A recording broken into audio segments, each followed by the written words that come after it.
How's it going, people? Welcome back to the channel. Welcome back to the Big Six. Hope you're good. Hope you're well. Like, hype, subscribe. It's Monday. You know what it is. Review the weekend. So yeah, join us for it. And yeah, for me personally, it's a calm Monday for the first time in a little while. Arsenal fans in particular. But SAEED just mentioned it off air. Every Big Six club has won this weekend, whether playing Premier League football or FA Cup football. There's a final on the horizon, a Big Six final, a mob covered final too. I might add. So that we'll talk about that. But yeah, as we talk about that, you know what to do. Individual channel links are in the description below. So support the individual channels, content coming out from everyone. And yeah, we're back, people. So what are we saying? Steve, SAEED, GRIZZ, TOBS, Matisse, all good? Yeah. I was going to ask if I can take Zakai to the final. So if you can see a team win in London, maybe I missed the mob. Maybe.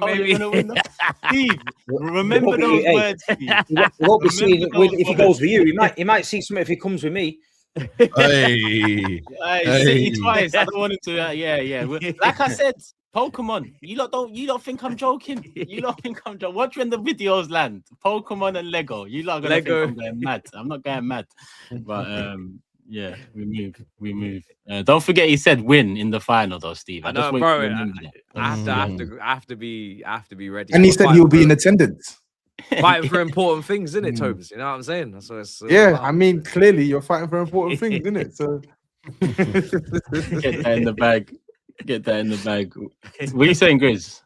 Good, man. Good. Now I'm listening to Matisse, man. It's like mad club, fucking mad club. You know, they could end up winning FA Cup against probably the champions. It's a mad season, mad club. Sackings galore, but they always end up with trophies, man. So it's going to be something to look forward to. Like I was thinking now as well. I was thinking, oh shit, it ends up in a Big Six final. That's how crazy is that, Man City versus Chelsea. So yeah, man, we're involved. Come on, SAEED. He wasn't at the game tonight, but big win, man. Big win. Yeah, man. Back-to-back wins, and yeah, man. Just can't wait for Sunday. That's all I'm saying. But yeah, man, I'm all good. Can't complain. We got the chat. And can't wait for Sunday. Hey, Sunday. Sunday, yeah, we play Liverpool. Liverpool, innit? Yeah. Mob. Yeah. But yeah, man, all good. And I'm just happy for a certain somebody on the panel. You know what I mean? That you can celebrate his win as well. You know what I'm saying? But yeah, man, I'm all good. Did you see how I just crashed it on him straight away after the 3 points? I was like, you rattled him straight. I didn't let him even enjoy it. He got like a winner after about 18 months, and you didn't let him give a shit. It's all mad. We're gonna get into it, all people. But yeah, drivers, listen up. As you can see, there's a QR code there. The Big Six have partnered with the Refund Club. You should already know if you're supporting across both channels, but show them some love. 40 million drivers were missold the car finance between 2007 and 2021. Like I said, the QR code's there. Click it. You can find out more. It takes 60 seconds out of your day. It's a simple and quick check. You can let us know the results comment section below. They can help you discover whether you may be entitled to financial refunds from any missold car finance between that time, 07 and 21. So new drivers, it's not for you. But if you were driving, Steve, if you were driving around those times, finance some vehicles, then maybe take 60 seconds out and check, because you can't leave no money to chance. It's worth a check. The check is free. And the Refund Club, they deal with the matter quickly, clearly, with all the support you need. Don't let any refunds sit around out of your hands. It takes just a minute. Like I said, if you're eligible, make it make sense. Scan the QR code on the screen or click the link in the description. See if you're owed a refund on any car finance agreements. See if you're owed, the average successful claim is just over £800 now per agreement. It was around £700 not long ago. That means the average has gone up. That means people are, winning their cases. They're per agreement as well. So you might have multiple agreements, but you won't know if you don't check. Refund Club are there for you to check. 60 seconds. Let us know in the comment section below. Let's get into it. What are you smiling about? No, sorry, your ad read. Because I remember when you did the one that this one. Okay, we won this weekend, man. We'll see about this process after this weekend. Last weekend it was maybe missold. This weekend, who knows? Do you know what would be good content? Me, TOBS, and SAEED trying to get a license. I've got my license. It's true. I actually got my license. Seriously? So what? That's that. my mission for the next 2 years. Not provisional, Drinking brother. water I won't and finally prioritizing driving. I don't give a You shit. know what? About You know what? payment. If there will be sensational content, me, Steve, and SAEED, me, Steve, and TURKISH, picking one of you lot to teach. Do you remember Matisse on the? Our mission would be who we picking to pass their test. Who would you pick, boys? I think they're not getting in my car. Let's put it that way. We have to get a banger. Hey. I can drive. I'm just not sure if I'm. It'll be I can Matisse. drive. Man. I'm just It'll not be sure if I'm Matisse. test. I am ready, not you know? taking Matisse. Are you test ready? Hold on. What do you mean? Did There's you a not difference see me on the between go-kart? being able to That's drive why. and being able to be test ready. Yeah. Yeah. Matisse didn't press the brake when we done the thing. What did we do? What it called the go-karting? When we done the go-karting, Matisse didn't know the concept of braking, so he's not touching my expensive car. If I had I want to get the pink slips, bro. You not remember Need for Speed Most Wanted, bro? That's what I'm on. No. No, Not you. Okay. Toby or SAEED, I'll decide which one. Okay. I don't know. You know, it's a tough one. It's a tough one. We gotta do the go karting thing again. Was it go karting? Is that what you call it? Yeah. That was fun. We need to do that again. Steve wasn't even a part of that one. We need to definitely run that one back. Yeah. But yeah, we move. Football. Obviously, start with Premier League. TOBS, should we give you the floor first, considering it's your first win of 2026? 100%. Come on. I mean, 100%. Yeah. Smile, brother, man. It's all good. Today you can smile. Tonight He's you can embarrassed. smile. It's embarrassing. It's one of those smiles. It's bittersweet, you know. It feels great to finally get a win. It feels great to get a clean sheet. I never thought I'd see this day in 2026, but here we are. It feels really good. But what gets given also gets taken away. So it's like you get momentary happiness at Spurs, and then you switch back to reality and remember, oh shit, our only creative spark in the team, because our two other playmakers are injured, has picked up an ACL. And oh shit, our supposedly best striker at the club, who was missing for the first 6 months, five months of the season, is now back fit. He's now injured for the rest of the season, which adds to our captain, who's injured out for the rest of the season, which adds to our other playmaker who ripped his quad out for the rest of the season. So you can understand why my smile was a bit subdued, right? Because we won, but at what cost? Because you look at the team that's left to play the remaining 4 games of the season. How many in here would put money on Tottenham to ride for it, to find the goals we need against the opposition that we're playing? It's tough, man. It's tough. But listen, I have to be happy we won and we're still in it. Because if we had lost that game, you may as well have started like decorating the stadium to have the championship logos and whatnot. If we had lost that game, welcome to the championship, Tottenham Hotspur. Facts, right? Even if we had drawn that game, welcome to the championship. But we won, so we're still chasing West Ham. And yeah, it's weird. At the top of the table, there's a shootout to win a title. This is a disgusting shootout. It's like two teams that have been missing the target or firing blanks all season now have to be in a shootout against each other, and it's like who can kill who first. And we're just gonna have to put as much pressure on West Ham as possible and hope that they falter, because as it stands, it's in their hands. But they've got tough fixtures. We've not got some easy fixtures. We need to see what can happen. De Zerbi, a lot of talk was like a lot of things were said about him, but ultimately he's coming and he's been a net positive for Tottenham, right? And you can't help but wonder, had we had gone out of our way to make the offer that we did for De Zerbi 4 weeks ago, maybe 8 or 9 weeks ago, would we be in this situation? If we had gone for De Zerbi instead of Schuder, would we be in this situation? If we had gone for De Zerbi in January, instead of keeping Thomas Frank in the job for at least 2 months longer than he should have been, would we be in this situation? So you can't help but wonder with these questions, because we're here and we have a realistic prospect of playing the second-tier competition next season. But listen, we won. Paulinho scored, clean sheet, we'll take it. But I have to, my last point, I have to keep talking about these injuries, man. I have to.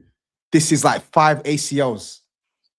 No exaggeration. This is 5 ACLs for Tottenham in the last year. 5 ACLs, right? And 3 out of the players who've got the 5 ACLs are free, for all intents and purposes, playmakers, players who are brought in to start. Can you imagine any club in the Premier League losing their 3 best attacking players? In fact, their 4 best attacking players for 60, 70, 100% of the season. How many goals do you think that team's going to score? Can you imagine any club losing that and then losing their first choice striker for 5 months, and then losing their first choice centre back for several weeks in the season, and then their first choice left back for half the season? We've lost so many players due to injury. And what aggravates me the most is we had our sporting director come out and do some nonsensical interview at the end of the January transfer window and tell us there was no need to panic. No need to panic. Players are going to be back soon. That's what we were told. Had the opportunity in the summer to bring in reinforcements, they didn't do it. Had the opportunity to do it in January, they didn't do it. So happy we won, but just really, really angry at the situation that we've put ourselves in, because there's bad luck, but you can circumvent bad luck with good preparation. Had we had signed an attacker in the summer, had we had signed another attacker in January, had we had signed a central midfielder in January that was actually good, you could probably get by. But now we're hoping that our 3rd choice striker, our 4th choice left winger, our 2nd choice striker can make something out of the front 3. We have no 10. We literally have no number 10. We have 4 10s at the club and none of them are available. Do you know how mad that is? 4 first team ready 10s at the football club and none of them are available in what is one of the most important periods in our football club in recent years. Anyway, it's in God's hands. It's in God's hands. Genuinely, I know I was kind of taking a piss, but this is the first time it's dawned upon me that you're getting relegated, because you're actually getting relegated. I have no doubt. Like, that game, it's mad that your first win of the year is the win where my confidence goes through the roof that you're getting relegated, because the way that I watched you nearly lost. Terrible. We were terrible. You nearly lost to a relegated Wolves. Kinski saved Not you at nearly the end. lost. We nearly drew. You nearly drew. You nearly drew in the end. But what a save! When I was watching it at 0-0, I'm thinking they're gonna lose here. Like, Wolves are probing, and then the 2 injuries on top. You haven't made ground on West Ham. You didn't make ground on Forest. It's not looking good. Like, it's actually dark. You guys are really going down, and like you said all season, you've been dancing with the devil. I know it's not over for you, but for me, I'm quite confident, especially now that Chelsea have sacked their manager. I actually think we'll beat you now, as opposed to before. And then Villa away, very difficult. And I'm looking at West Ham on the final day at home to Leeds. I wouldn't be asking Leeds for a favour when they'll probably have 40+ points. So it's just, nothing seems to be stacking up in your favour. I really can't believe you're in this position. You've got Tell, Moani, and Richarlison, and no bench options basically to the end of the season. I don't know if Maddison's just on the bench for hope, just for. It's hopium, but it's hopium. But yeah, you lot. And the thing is, they had to win. They had to do their job. This is the thing. There's no way they're not going to get more injuries. You don't wish injuries on anyone, but there's no way they're not getting to the end. So whatever they've got available is as good as it gets, because every game week they're picking up injuries. So by the time they get to the last day of the season, they're going to be missing more players, most likely, the way things are going. So it's just... I think the Simmons one is the one that's the key one. Even though I've said what I've said about Simmons, but I still think the last couple of games he started to come and start to do a few things where I'm like, you know what, cool. He's trying something here. And obviously he's one of your playmakers, isn't it? So now, where does the chance creation come from? Because they're playing Basuma, Bentancur, who I don't think had a bad game, by the way, and Gallagher. So where's the chance creation coming from in that Tottenham team? It's cooked now. You know what I mean? Obviously, Solanke, I'm not sure if it's a big of a loss, but again, you're missing a striker anyway.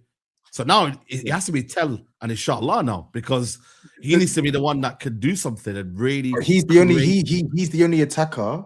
Yeah, he's the only attacker that he's the only attacker that's got that attitude of like, F it, I'm gonna try and do something. This may not always come off, but he's trying. And if not for him, we don't score. If he doesn't do what he did in the lead up to that goal, we don't score. But here we are, we're relying on a 20-year-old who is, for all intents and purposes, probably our 6th, 7th best attacker when everyone's fit. And we're relying on him to carry us through this period. It's just hope. Go on, it's, you go. It's the most Spursy thing ever, man. Like literally, we talk about being Spursy. Like you get a win, last minute win, and there should be, hope, renewed hope. Something, okay, we needed 3 wins or 2 wins, whatever we were saying. That's 1 out of the way. Not only do West Ham equalize in the last kick of the game or whatever, last win of the game, but you lose your playmaker. Who else did you lose? Solanke as well. And I agree with Matisse and Saeed. It's like, where do you score a goal from? It was Xavi Simons or a set piece. Romero's out for the season. Your set piece chances are diminished massively when Romero's not in your team. Let's forget about his defensive and, rashness, but he's a threat on set pieces for you lot. How many times has he bailed you lot out this season? Xavi Simons, say what we want about him, but he was bought for a reason and purpose. Because Maddison was out, and then he became key. He was just coming into his own, scoring bangers, creating chances, literally the only creative spark. And now and I know Saeed's saying Solanke, I rate Solanke. Solanke is a huge loss as well.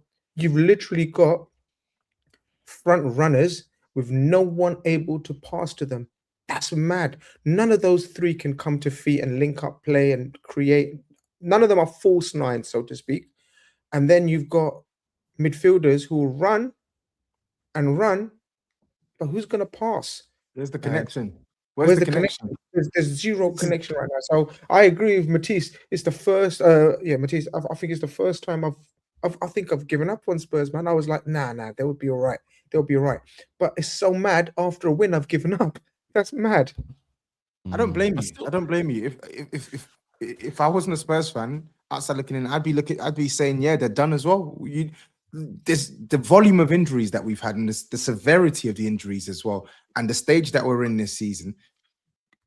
It's tough. Well, how much blame is the medical staff as well? Because the way that he got up, I don't know why he got up, and then they were trying to put the spray on, which I get it. It could maybe help a little bit, but I just think maybe help.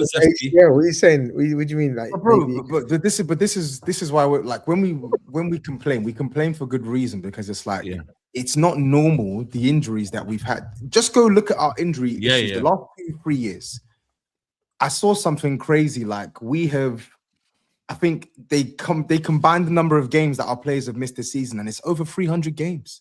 Bear in mind, we've not played over like 50. I think we've played just over 50 games or something like that. But we've accumulated a total number of matches missed, like 315 or something like that. And then if you go further back, last season and the season before, you look at the injuries that we have. It's not like players are getting knocks for 3-4 weeks. No, players are missing for 4-5 months. Crucial players. Whatever you think of Spurs, whatever you think of the manager, like there's a certain level of quality. When you rip that quality out of your team, okay, you may not rate those players to begin with, but they make Tottenham better. Like they make us better. If we had, I don't care if you say, oh yeah, you probably finished 10th. I don't care. If Maddison is fit full season, Kulusevski's fit full season, if Kudus is fit full season, there's no way Tottenham are in a relegation battle. I'm telling you for a fact, there's no way Tottenham are in a relegation battle. You'll probably say we probably finished 12th, 13th, whatever. But I can say with confidence, we will not be in a relegation scrap. We wouldn't be. We wouldn't be. A couple of people in the comments. This one here from Edward saying the Spurs ACL comes from the retractable pitch. Real have had similar injuries due to the same type of pitch. And big up Daniel. He said the same thing here, that someone. I don't buy it though, because I don't buy it because we've had. So what? Why didn't Son and Kane get these ACLs? Why didn't some of the other players that we've had in the past get these injuries? Vertonghen, Højbjerg, Walker, Trippier, like players that have played on this pitch for a prolonged period of time. Why haven't you look at the squad now? Pat Matasar, he's not picked up mad injury. Basuma hasn't picked up like a mad ACL. Like, I don't understand it, but something is not right. whether it's a combination of medical team, poor planning in the summer, something clearly isn't right. But yet the powers that be seemingly aren't doing enough to address the situation. You don't give us new players, but yet you don't arrest the situation that's causing us to keep suffering these injuries. An ACL can happen, it's bad luck. But the volume of hamstring injuries, quad injuries, calf injuries, knee injuries, back injuries, like no other club is going through this shit. So why is it us? Why is it us? Solanke didn't miss a game for Bournemouth before he came to Tottenham. And since he's come to Tottenham, he missed 3-4 months last season, and he's missing around 6 months this season of football. What's going on? Yeah, speak. I can't lie. There's nothing really, like, I'm not even gonna, like, you know, I know a lot of people might put the violins out, but it's actually true, man. The injuries are kind of mad. You know what I mean? And you need the players, every player available. I don't know, man. It's a bit of a concern because now what do you do? How do you play now? How do you get the goal? Where's the goals coming from? You know, you got one from Paulinho. It is concerning, man. Richarlison, you know, you might have to turn it to R9. The thing is, he can R9 to the end of the season. The problem is he can score, but he's just shit. Like, yeah, that's what I'm saying. Score, but he's just shit. He can't move anymore because the injuries have caught up to him. So he can't move. He's not an aggressive presser. His link play is poor. His general play outside the box is poor, but he's probably the most likely to get a goal if you put a ball into the box. Right? Do you know what? To give him a new contract. He's not smooth. Contract next season in the Championship. Oh my God! But do you know what? He's not smooth. He's not clunky. You know, he's not technically. He's not Brazilian like Saeed would say. You know what I mean? He's a different. Yeah, he's not. He's Bolivian or something. But he's right now, and we've discussed it so many times. You need fight, passion, energy, and just a will to keep fighting. Look, 4 games you have to forget about, and you have to rely on him. You literally got no choice unless there's a young team holding up. Right?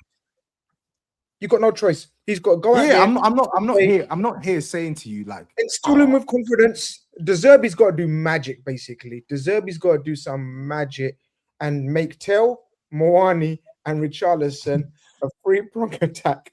If this guy gets a tune out of Moani, big up, then bro, give him 20 million quid a year. Statue, is he getting a statue outside your stadium? Give him 20 million quid a year because if he keeps them up, he deserves manager of the season. I'm being dead ass. And the reason why I brought up the Richarlison point, though, sorry, my last point on this is because he can't move, and De Zerbi, he needs his strikers to lead the press, right? But Solanke can press better than Richarlison, but Moani's too lazy. Richarlison is immobile, so it's like already there's a deficit in the way he wants to play because those two strikers physically are not as strong as Solanke off the ball. But we have to make it work. We're gonna have to make it work. And listen, I'm taking solace in the fact that we're playing up against Aston Villa, who may be tired from Europe. They might have all eyes on Europe, and they're gonna play a completely different way to Wolves, right? Which may suit us. And then I'm looking at Leeds. Leeds one, I know everyone's saying West Ham's a straight shoot. That is a straight shootout. Like, that is a straight shootout. We have to win that game at home, put our foot on the team's neck. So I feel like the game states for both these 2 upcoming games may work in our favor. And we just got to hope that the manager and the players that are left can do the talking on the pitch. Let's see. Yeah. Let me look at the super chats because there's a few on Tottenham. I'll get the neutral ones in at the end, people. So if you sent a neutral one in, don't worry. And any club related will be those club segments, as you know. Big up Ramirez, though. Love for the love, my bro. Appreciate the super chat. And Ati says, Tobes, would you still have taken the Europa League title if you had known you'd be relegated this season? No, I wouldn't have. I actually wouldn't have. Sorry. Fair enough. Fair enough.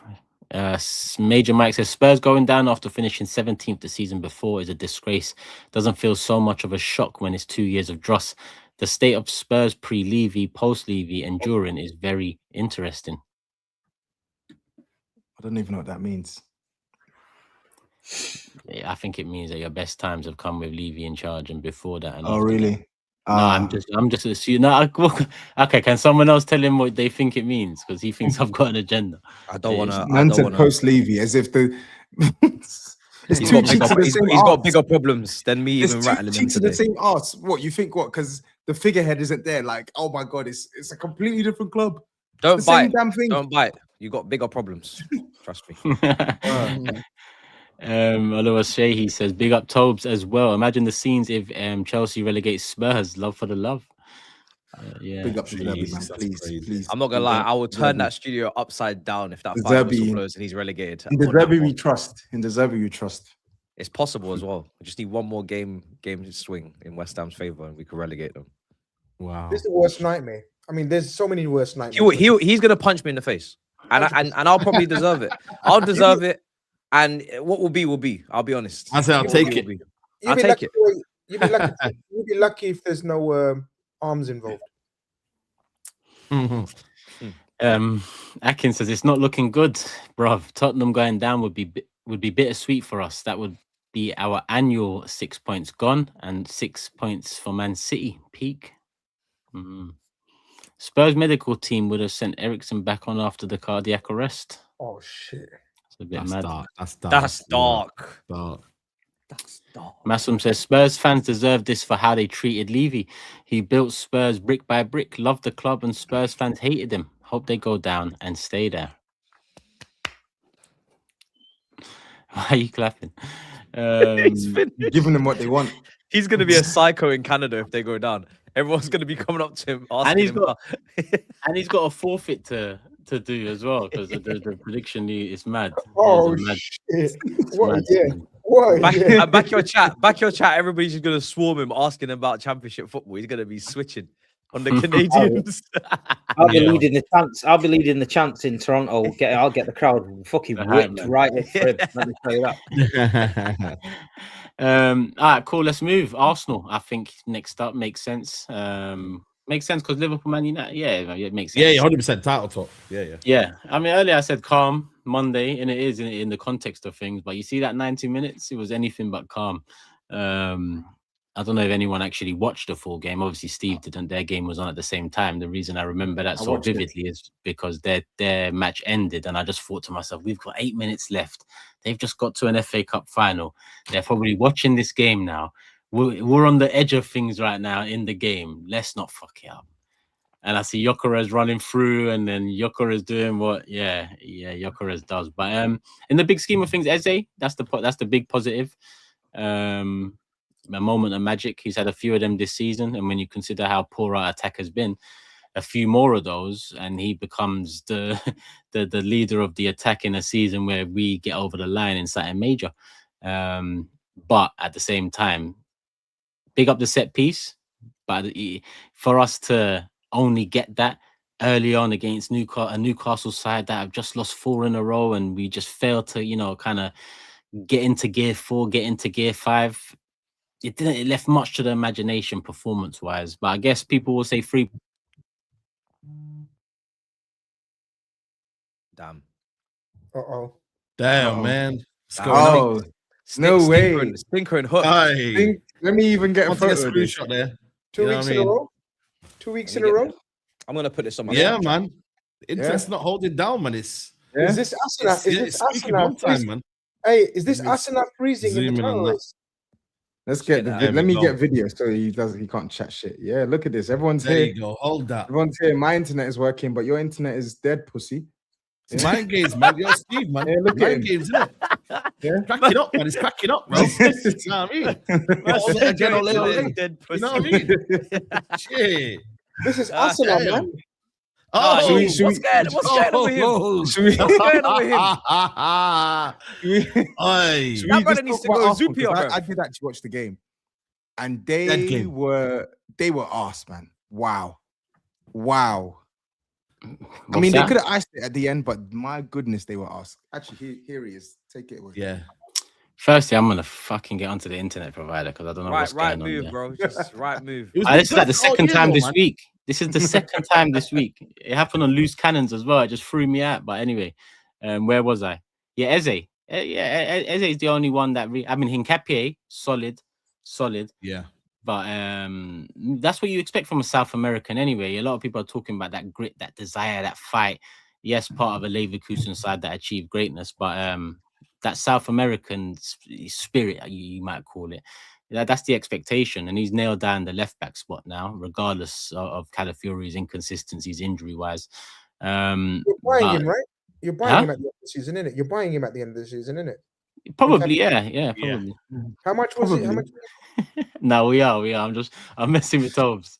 Long running joke. But yeah, we are. It's basically, it's like Raya. Just to avoid FFP, we just agreed it a year early and then get it done. But yeah, that's it. I mean, aside from that, it was a madness to watch once the game was done. You know, that 3-point gap on City looks nice, but it just feels like part one. Part two is to beat Fulham and make it 6 points before City go to Everton on Monday night. And so often this season, when we've had a chance, like when we've had a game that feels like this game, for me anyway, against Fulham, we just haven't done what we needed to do. I think making it 6 points, regardless of the games in hand against City, that does play a part mentally. So we can well and truly find out if City are sharks or not, because make it 6 points, don't fuck up against Fulham. So yes, I might be looking forward and instead of focusing on the big 3 points, but at this stage you just have to move past it. It was 3 points, poor performance. We move on to Atletico next. Atletico, another side, poor, 2 wins in 9. In the last couple of months since the Tottenham game, I think it's 2 wins in 9. So yeah, they're in poor form, but we're also in a stadium known for its atmosphere, known for applying pressure, being the 12th, 13th, 14th man, you know, smoky settings and all of that.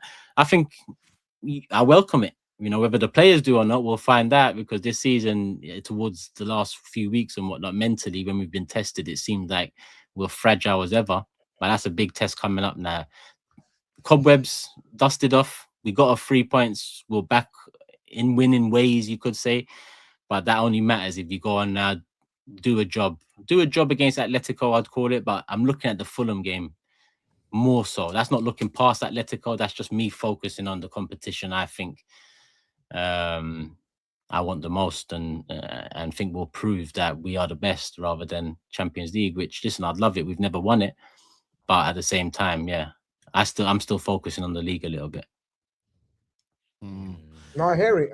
I think I'd probably be in the same boat as well if it was Liverpool chasing the title again, like we were after X amount of years, and then you got a Champions League tie in the week, which is equally as important, like you said. Well, it depends how you look at it, but you've got a second chance in the leg at home in the Champions League. Like every league game, there's no second chance, if you know what I mean. Every league game is like a one-off final for you now, literally. Yeah. Like City are just waiting for one slip. And I think you're right. 6 points. However experienced City and Pep are, whatever they've gone through, and they're on a magical run, and they're probably the best team in the country right now playing football. That will be pressure against Everton away on Monday if you go 6 points clear. Because everyone is anticipating someone to drop a point somewhere. And home to Fulham. If we don't, Grizz, this is why I can't dwell on the Newcastle one, because we play next. Because if we don't win that game, that's enough motivation for City to go do the job against Everton on Monday night. Because it's like, these men fucked up again, man. Let's just go take this. Oh yeah. They've got enough players that are like that. You get what I'm saying? So winning the motivation's already there, because we were 9 points behind the other week. We should have been 12. So even if you go 6 points clear, if you go 9 points clear, no one's asked now, because we know that the game's in under there. We know that you let it slip. So we just got to win. Simple as that. Like I say, there's no pressure on. No pressure. I don't feel no pressure. I'm not asked about Arsenal. I'm literally not asked. I'm right at the point where I said, this is us. I didn't even know Arsenal's result. I came out and walked down Wembley Way and someone went, Arsenal won 1-0. I said, well, all that bullshit that they were saying, Man City didn't get the goal difference up. They didn't get their goal difference up. So I thought, fair play. You know what I mean? But nah, we know what we need to do. We know where we need to go. You just do what you're doing, and we'll just do what I'm doing, and we'll see at the end. I think it was a huge win. A bit rattled though, because I didn't. You must have felt disrespected, Steve, by what I said. There was no disrespect. You know what? I said. Steve's in soldier mode. Steve's am I lying? Am I the only one? That was I wasn't disrespected. I just felt like tunnel vision mode now. Like the pressure's on City. If you go 6 ahead, you were 9 ahead the other week. 9 ahead. It said if you get 9 ahead on the board, it's over. We get 12 ahead, it's finished. It's always if. The only if you need to know is if you in league, go and win it. Like I say, you know where you are now. We know where we are. And I'm not worried about Arsenal. You might be worried about us, but you should be. But I'm not worried about you. Do you know what it is? Usually, I'll be on to Steve, like, drop the gimmick. But, like, when you saw Haaland say, I want Gabriel to play. Like, I'm not diving. I'm not fooling. I'm not trying to get... I want you to play. So when we win... Like, there's no excuse. Do you know what I'm saying? I want you to be there. I feel like City right now, their team and Pep, it will just be, we just do what we need to do. We just win our games. I still feel like Arsenal are going to be looking at City's result. And I still like, even if they go 6 points clear, Arsenal will be like, see, it's not over yet. And it's like, what do you mean? Of course, you got the points on board. The simple thing is, the same. The simple thing is, they've played us twice in the last month. And lost twice. Yeah. One in the cup final and one in the big game. Don't forget, this was the game they were coming to the Etihad for the Guard of Honour. They've won it in North London. They've won it at Old Trafford. They're going to win it at the Etihad. They got beat. So at the end of the day, I don't need to say anything else. Do you know what, Steve? You said more than you've needed to say already, though. Have you been opening DMs again on the weekend or something? No, it's not my section. You clearly exactly. It's not your section. You've just decided to derail and start flipping about Arsenal and pressure. Listen, there's no. I'm not. That wasn't flipping. You're about to say there's no pressure again. I didn't say right now there was. There's no flipping. About the only person out of me and you that's acting out of character this season is you. Again, think about what you're saying here, Steve. We're talking about Arsenal. I'm talking about Arsenal. I'm talking about making it 6 points to apply the pressure onto City. And then you've gone and taken it in a sensitive way. I don't know why you do this. You've taken it sensitively. For a shark, you're very sensitive. No? That's crazy. That's no, crazy. But what sharks are sensitive, brother? Ain't they? Like, I don't get it. It doesn't really correlate.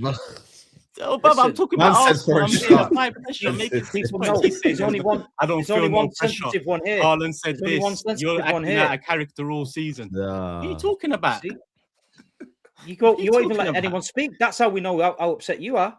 What are you talking? I don't even know what you're talking about. Honestly, I'm confused. You know what you're talking about. You've just gone on a 2-minute monologue. Should I not have said we should beat Fulham and apply pressure by making it 6 points? We all know you're feeling the pressure.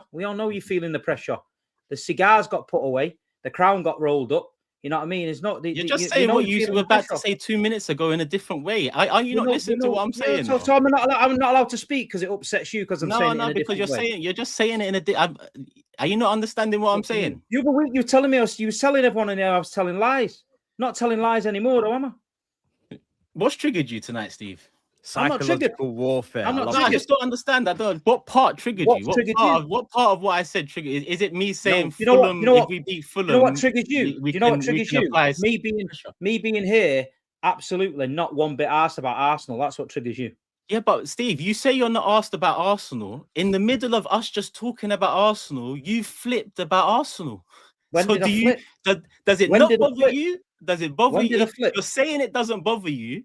But you're acting like it does bother you. I don't understand. You've seen me on this show for 4 years, and apparently I just flipped. Now it's 4 years. Now, firstly, this season I'm out in character. Now you're mentioning 4 years. I'm just asking about now. What's triggered you? What's triggered you tonight? You're not even listening to what I said. I said, you've seen me on this show, yeah? And now you're saying I flipped. When I flip, you know I flip, yeah?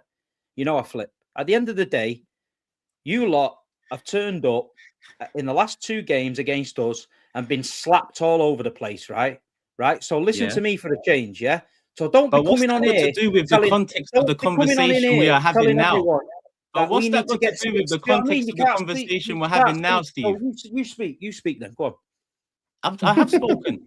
You've mentioned that you've beat us twice in the last 4 weeks. You've then said, "Listen to me," and then you've said again for the second time in maybe 2 minutes, "We've beaten you twice in the last 4 weeks." Is there anything new you'd like to say? Because I don't understand how you I'm just... not allowed to speak, because every time I start to talk about what I want to say, you get rattled and say, you keep saying you beat us twice, so you're very upset about that. I know you're upset about that. No, but I don't understand what you're trying to do. I'm actually... I don't understand what you're trying to do. Just talk over me because you're rattled. The only one rattled out me and you is you. What segment is it, Steve? Say again? What segment is it? What the club are we title talking segment. about? It's a title segment, apparently. No, it's Arsenal. You was in there for... Oh, forgot. No, you've won the title, innit? So, yeah, you crack on. You see, isn't this sensitive? This is sensitive. The mind games, the mind This games. is my game, bro. What is going on? Crack on, you won the title, remember? No, that's what I've just said. We've won the... Okay, that's what I've just said. Let's not beat Fulham and apply the try and apply some pressure. Or let me not even say the word. You don't put pressure on no one. You're Arsenal. You don't put pressure on no one. You don't put pressure on no one. This is what I'm talking to you about. Stop talking about pressure. Stop talking about pressure because you don't apply pressure. We apply pressure. There's only one team that puts pressure. You've just crumbled twice in a month under pressure in a cup final and in your big boy game. Third time in 3 minutes. Yeah. It's just another way. Keep going. Talking about pressure.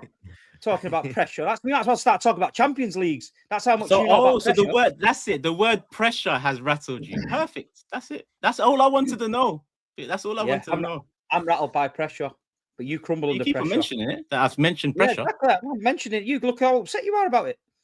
Do I look like an upset man? Yeah, you look very rattled about it. So this is the first Monday we've actually come away with a win, 3 points, and you think this is the Monday I'm upset when the last few Mondays you've beaten us twice, like you've said. I mean, you've said what you've said, like you've said what you've said tonight on those shows. I get it, but what I was doing now is talking about Arsenal and what we have to do, and then you've just gone mad and said pressure. We don't feel it. Sharks, we've beaten you twice in the past. But no, this ain't that wasn't the context I was talking in. I'm just saying what we need to do. I'm just saying I can't enjoy the Newcastle win until we go and beat Fulham. If we beat Fulham, to apply the pressure that we have left to apply. We've already bottled what we bottled. Yes, that's a fact. We've talked about it every week. But the least we can do now is beat Fulham and make it 6 points. That's all I was saying. That's all I said. Let this be a lesson. All I said was don't talk about pressure because we're definitely not feeling no pressure from you. Pressure is the word. Okay, I'll try and avoid the pressure word. The keyword. Listen, you see this chat. I need you to document this. Shit, on Thursday, the last Thursday of the season, if these two are level on points, yeah, you've never heard that from Thursday Steve preview. You've never heard that from Steve. Yeah, that was a bit. Yo, Steve, that was a bit low. Doing my job. Look, yo, if these two are level on points on that Thursday preview going into the last day of the season, we are in for blockbuster. It's gonna be spicy. Blockbuster. It's gonna be spicy. But Steve's defending himself. Turkish, it's lovely view. I love it. Listen, we know who's sensitive. He's mentioning the word sensitive. We know which fan base is sensitive in this. We know which fan base is sensitive in this. Now he's going off on sensitive. There's a P word, there's an S word. Hold on a minute. I'm not allowed to mention the Champions League. I'm not allowed to mention pressure. I'm not allowed to mention sensitive. There you go. You know what I mean? It's your show. I won't mention him again. I know it upsets you, yeah? All right, cool. Let's avoid some words here, people. Like, hype, subscribe, man. But anyone else? Is there any questions about the actual game or what we saw? No, I want to talk about your condition of your team. Man. I want to say, are you worried, Turkish, about the condition of your team? Because City can rotate. I've been worried, bro. Yeah, that's what I'm saying. Like, because the way that you lot drop down, you've got a game in midweek, then you've got to go to West Ham, who will have a week off, and they'll be fit and firing. That advantage that Man City have over there, that they're able to kind of switch their whole team, now have a whole week off. That's massive, guys, man. And I just seen the way Rice was running up and down. Zubimendi, by the way, just looks finished, by the way. Finished. Like, Skelly had to come on, you've seen it. And I thought he did all right, to be fair. But man, it's a worry, man. Havertz is out. So obviously, Gyökeres, he's got to do something now. Are you rushing Saka back in now? Because it's getting a bit, desperate. So, like, in that aspect, man, I'm not going to lie to you, Turkish. It is a big concern, big concern. But it's been a concern, bro. Like the state of our squad's been a concern. It was 3 weeks ago now, after that final loss against City, that England sent back Rice and Saka. You could argue two of our most important players. Maybe not Saka this season, but generally. The state of our squad's been, when you consider 6 months ago, we're all talking about squad depth and summer window, and we're told that this backup for Saka and this is the depth and this is the right move and everything. In the end, you don't expect all that talk to end with the state of the squad that it's in now. Now, we've had injuries. That first half of the season, we was hampered a lot. Defensively, one chunk, and then the attack in another chunk. But no excuses. Like, even the state of the squad now, at the end of the day, Mikel, surely he's had time to learn that as well. And he's learned from the best at that. Pep manages to manage a squad throughout a season where different players peak at different times. Right, Shirky, okay, he's had moments throughout the first 6 months of the season, but he's peaking more in the last however many weeks.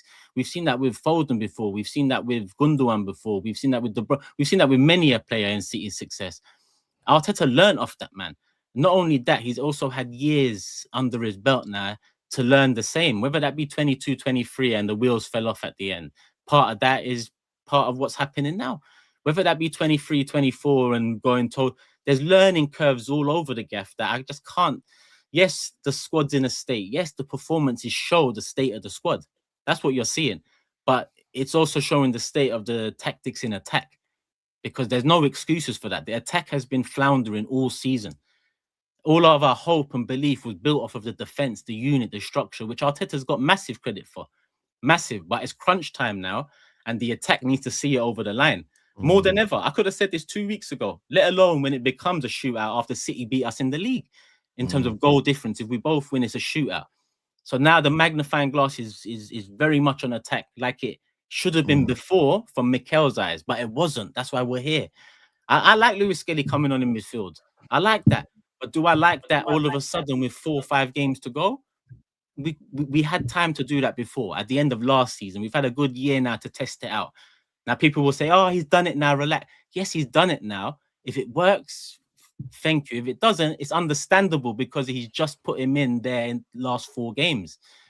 So, of course, there is question marks around everything, even with the win. That's why I say that the least we can do is beat Fulham.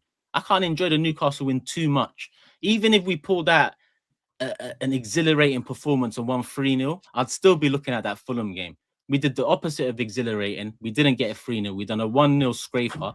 That Fulham game, even if we won the Fulham game 1-0, don't get too twisted. City, I still expect them to win their games. But the Fulham game is another chance to get some goals under our belt. If we don't do it against them, then again, a win is a win. 6 points is 6 points. But, City will know that goal difference is that goal difference. So, of course, there's question marks, but of course there's nervousness. But we got the win, and that's it. It's Champions League now, so we can refocus and do what we need to do after Champions League. But every game's the same, bro. Newcastle could have Visa if he did what he should have done, which is score. Yeah. I mean, it would have been 1-1 then, and Newcastle would have team. I won't say in ascendancy, but they would have team more. I don't know. I think they bossed more of the game than you did. Counters. Sorry, say that again. I think they bossed more the game than you did, and I think you only really looked decent in the second half once the subs were made. So once Skelly came on and played in the midfield, and once Saka came on, there looked to be like competence with the ball getting into the final third.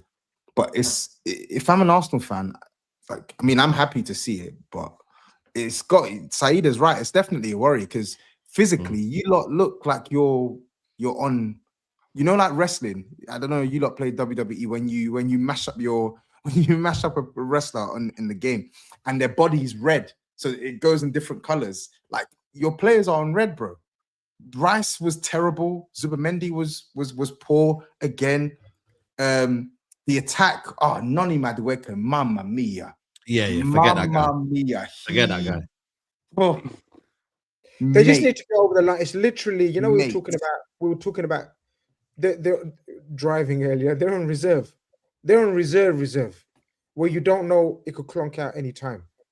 But if they get over the line, that sense of relief, man, it's like 4 finals. Apart from the Champions League, by the way, Champions League is going to be heavy on their legs. I don't know if they will get over the line because the players they're not playing well enough. It was Newcastle. That's what I'm saying. It's not about playing well.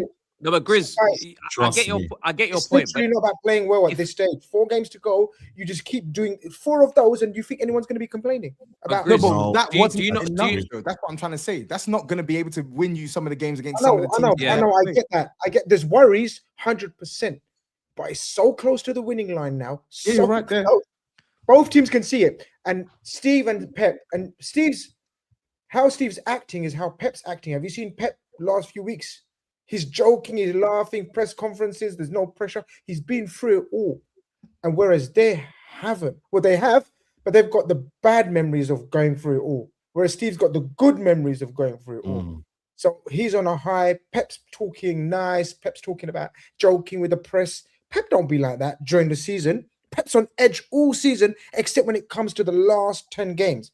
Pep changes completely. And you know, Arteta just has to block out the noise. The fans have to block out the noise by hook or by crook, because they know more than me. Turkish knows much more than me. This is the end all and be all, man. This is it now. There's no more coming back from this 4 games. The problem is you're just saying 4 games. It's not 4 games, it's 6 games. As it stands, it's 6 games. That Atletico Madrid tie is going to take shit It's going to drain out of them. It's going to drain them as well. And that's what I'm saying. I feel like that is going to have an impact on these games following. If they had only 1 game a week, I'd be able to hear it a bit more, where it's like, oh yeah, just get to the end. Every week you got a full week to rest and recover, recuperate, train, get back into. They got these big Champions League games in between, and that's not going to help. So he's got to play his strongest team against Atletico. Then he's got to go worst again. Team possible. Exactly. Like, rough and like cut you up. That they're not looking to play football either. I don't know, man. Because both teams. Big loss for them though. By the way, Barrios, he's an absolute baller, man. He's missing both legs. Both legs he's missing apparently, and he's like there. You know what I mean? Talisman in midfield, man. He's the new Koke. You know what I mean? So he's a big loss. People saying City have to play, but City don't look tired. That's the key. City don't look tired. And City's team in the FA Cup was music to Steve's and City fans' eyes. Like he was able to put out. We're going to discuss it. You know, that makes a huge difference. I don't like it's the images at the end of the game as well that people would have saw, and that plays on the whole tiredness thing, like collapsing to the floor and just. It wasn't the images of a team fighting in a title race. So that needs to change, in my opinion. The feeling needs to be a bit different. Even though we won the game, there needs to be a different feeling there. Like Steve's talked about believe a lot. And, you know, we can say easy said as a City fan, but there is truth to that, especially within the team, within those 4 walls. Then there needs to be. You know, fans can waver, fans PTSD, you know, fans can be positive, negative, anything. But within 4 walls, in the situation we're in, I expect to be seeing a bit more on the pitch. And at the end, I don't expect to be seeing collapses. And that's why it's hard not to. You say 4 games, it's the next game. It's the next game that matters. Because it won't be 4 games if we continue putting in these performances. That's for sure. It just lacks heart, desire, things that. Again, I've mentioned before, so it's like it's a broken record. But those things they should be a given at this stage when you're either fighting for a title or fighting relegation, or within you as a human, as a man on the pitch, you need to be showing these things. And I need to, I'm yet to see that, even though we won. But yeah, your captain needs to lead that, and he was pathetic. Your captain needs to be the one that's like driving that into the team, and he was arguably the most pathetic of the lot, alongside Noni Madueke on the weekend. Ridiculous. Yeah, he's been mentioned a few times with the whole arm waving thing and trying to lift fans, and you know, in that game in particular, there was a couple of people mentioned, including James, where Odegaard done that a couple of times, and the fans are like, "What are you doing that? Like, play better. Like we trying to rally us. You need to be playing better." So Odegaard, Odegaard definitely needs to. I mean, we say pick it up. There's 4 games left, bro. Turkish, can I just ask you a question quickly? Because just one point, because I can see people in the comments saying that it's hyperbole and stuff. I'm like, did we actually watch the same game? I'm not even sat here saying that Newcastle were amazing. I'm not even saying they deserve to win, but I'm like, Arsenal were poor. Newcastle, No, it's because they say that because we won. Why do you care? Like we won. It's not about caring. We're analyzing the game. Yeah, that's what I'm saying. We're analyzing the game. It's why do I care? No, not you. But I'm asking you a question because I'm like, am I going crazy here? Because what I watched, I was like, what? And I'm in a chat with a lot of Arsenal fans, and they were saying the same damn thing. Yo, this is bad. Yeah, but what's that word that we heard earlier? Pressure. All right. Pressure. What pressure? The pressure's on. So people are a little bit sensitive right now. Yeah, a little bit. You know what I mean? You're walking on eggshells, bruv. You know, just people on the edge of their seat. I think you know what it is in Turkish. I think if you win that West Ham game, I reckon there'll be a lot of celebrating going on. And I don't mean like you've won the league, but that's where I feel like they'll believe in a sense. Like, bro, they'll start to do. Why do you keep on talking? We need, but stop talking about any game after Fulham. Yeah, like, Fulham. No, I'm trying to say to you, is that West Ham game? Man said if West Ham will be celebrating, bro. Let's go into that. What I'm saying is, I feel like when you're saying about the players need to show a bit of emotion and show a bit like, like not just go down the floor. No, they need to show less emotion, bro. Do you think so?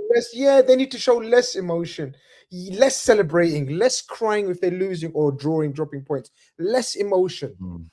I don't mind that. I don't mind that reaction if it's like if you're under siege. I said on loose cannons, like if you've had a game in crunch time in a season, and you've left it all out there, you've beaten Atletico second leg, you're in the Champions League final, collapse, bro. Like, dude, everyone collapse simultaneously. Do it. But Newcastle, 5 games to go. That's our first winning time. You can't. Like, I just think the images weren't great. It doesn't breed confidence. But yeah, emotional damage. They can't afford to drop points though, Grizz. If they do drop points, they should be crying. I'll be real. They should definitely cry. Can't show it though, Matisse. You can't. Trust me in it. I've been in these races. You cannot. You cannot show it. Trust me. You have to somehow block out the emotion. Somehow. Steve, you feeling any pressure? Not one bit, mate. Not one bit. Shall I do super chat? Well, we're hour in. Anything else? I mean, the game was dull, man. Big weekend coming up, but we talk about that first. Whatever question mark. Atletico game. I mean, do you lot have thoughts on that? 1-1. What in Madrid? Well, I'm serious. I'll give a prediction. And Steve, prediction from Atletico.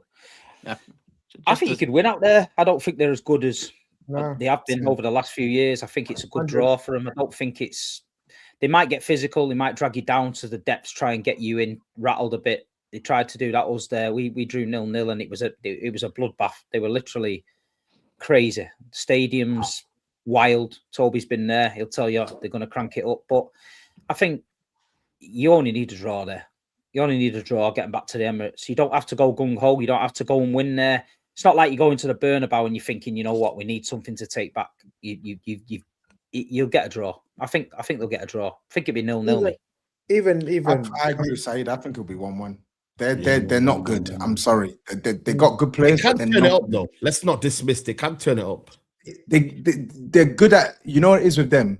They're good at capitalizing on moments. So if we see some of the dodgy moments that you lot have basically shown in a couple of weeks, they can capitalize. But the reason why I think you won't lose is because you're their worst type of opponent, right?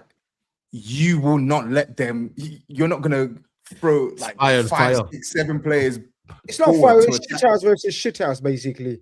Yeah, you know what I mean? Literally. Yeah, Arsenal are the biggest shithouses in the Premier League. They're the biggest shithouses in Spain. Let's have a shit off. You know I think the pressure's on Simeone, man. I know a lot of people will laugh at Arteta, like, they've got, for me, pressure on Simeone, man, because he spent a lot of money, guys, man. This guy is a checkbook manager, and nobody wants to talk about it. 4 years without a trophy. This guy needs to deliver and get to the final. Like, I think for me, the pressure's on him. Yeah, we'll laugh at Arsenal and be like, yo, you're not in the Champions League, they're in the final. But Simeone, this is his perfect moment now to do it. Like similar with, Arsenal on top of the league. At least, I hear that. You're right. I'm agreeing with you. Arsenal top of the league. Simeone, everything you just said applies to Arteta, by the way. Not really. I think for me, Of course it does. nah, literally Simeone. to a T. You just said checkbook. He's opened up the checkbook. No, but I get you that. just said 4 years without a trophy. He got 4 years without a trophy. Experience counts though. Simeone literally has been there for how long, guys? Since 2011, maybe even less. He's been there, done it. I think for me, he has to get over the line in this time. They love him though. The fans love him. They love him. You say he has to, but is his job under pressure? No.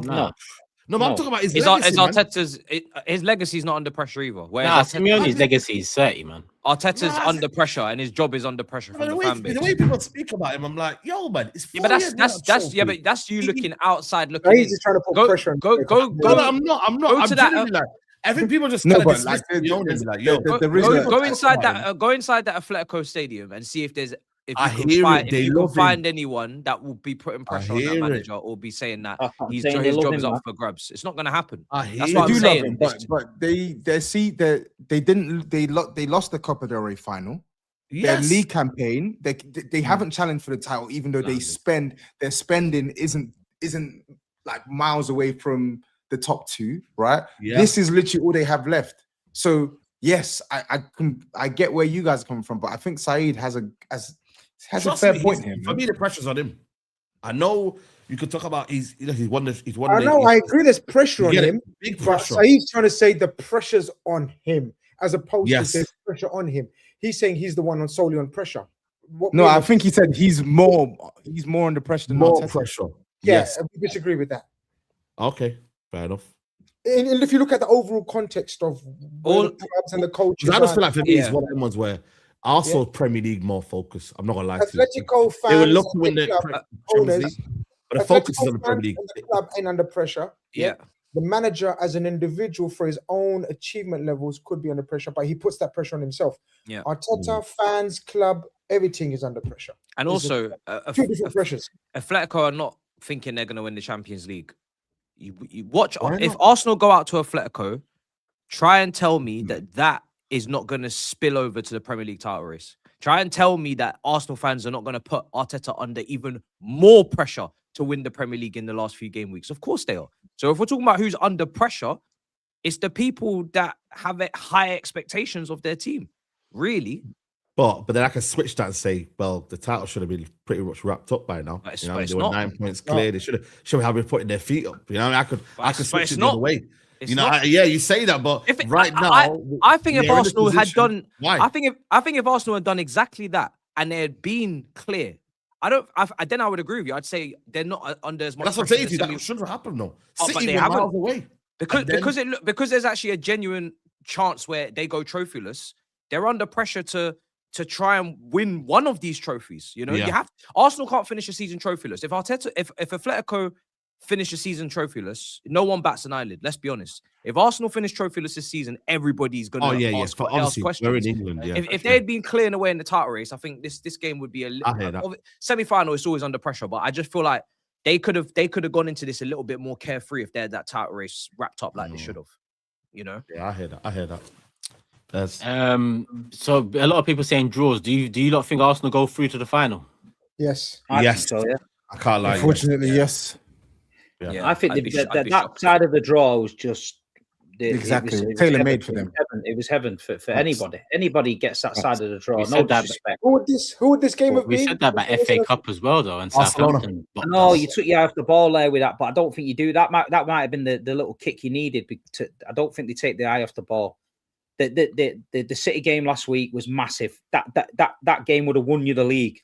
That's how high pressure that game was. You wouldn't get the 3 points and you kick us down the road and we're not in it. Then we're dead. It didn't happen that way. So this could be a little welcome distraction from the league. You got to do your thing, like you say.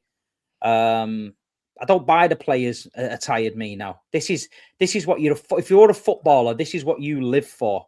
You want to be in a title race. You want to be in the semi-finals or the quarterfinals of the Champions League. You want to be playing every 2 or 3 days. You ask them old players like Scholes, Keane, even remember Gail Clichy saying it when Arsenal were going for the Invincibles and that.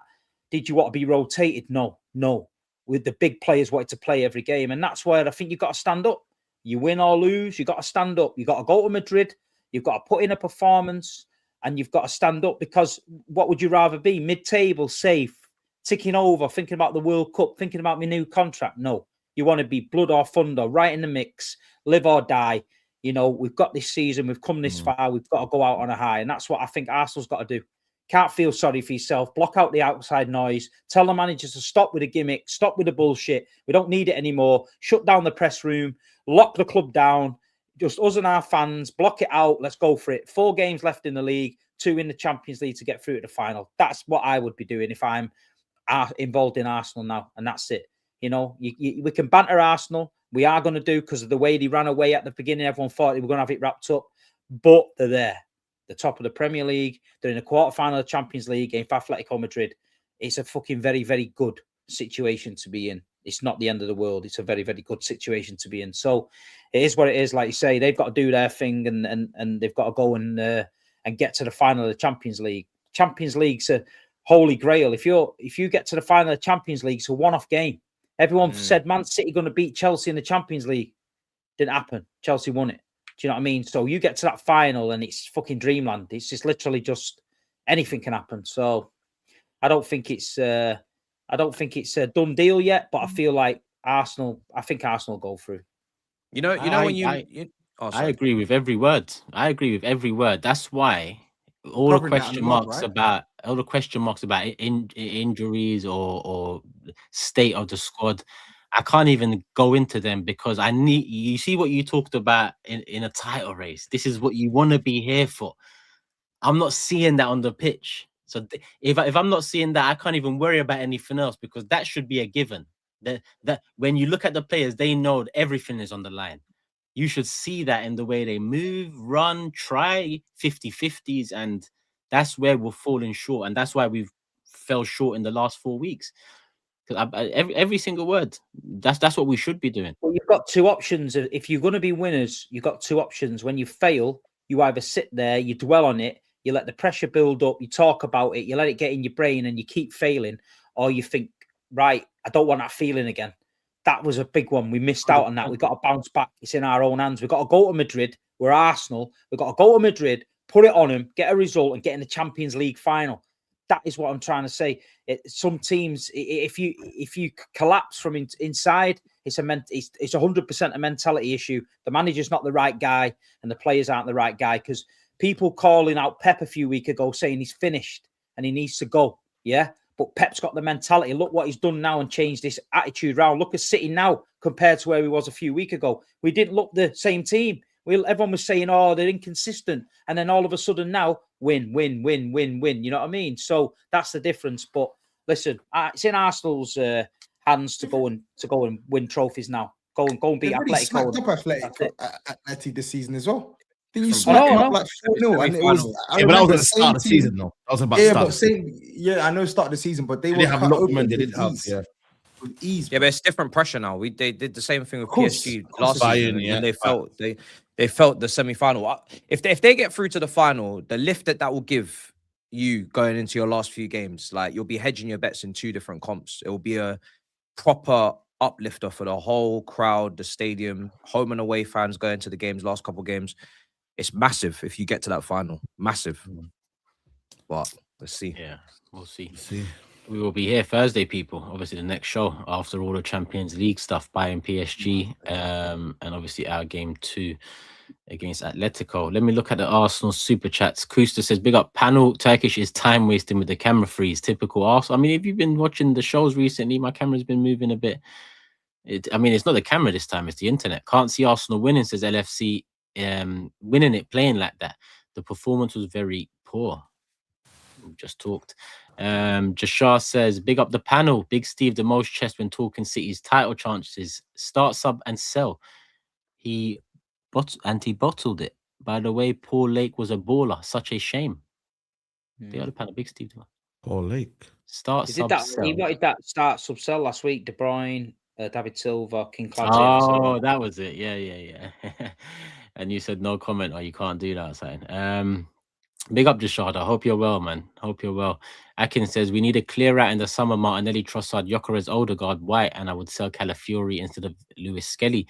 Burton needs to be perfect. 10. Well, Berta pictured in Istanbul, obviously the Galatasaray Fenerbahce game. A lot of talk about Osimhen, but I wouldn't run away with anything yet, people. Firstly, we've got stuff to fight for and play for, and secondly, I've seen us talk to Lille and get Jorginho instead of Hazard. So the whole title, all of this. That's crazy. Oliver Shea says Arteta's obsession with margins football has turned a title win into a chore as a neutral Arsenal fans. As a neutral Arsenal fans who want Teta gone if they win the league, I get. As a neutral, Arteta is to blame for our attacking play, but I still wouldn't sack him because no manager is getting goals out of this quote talent, but he signed them. It's like it's a loop, isn't it? It's like, oh, he can work with these attackers, but he brought them into the club. Yeah, that's.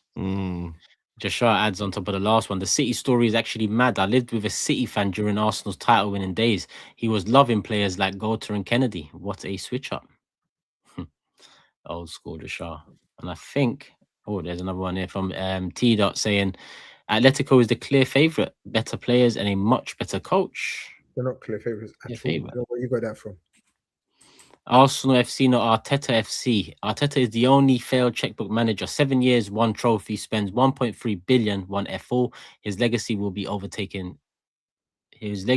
City overtaking us in the Premier League, becoming the third biggest. With the trophies.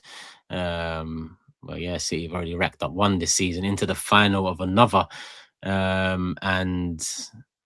Yeah, potential Premier League, potential domestic treble. Should we move into FA Cup or do we do Liverpool, Man United? I don't mind.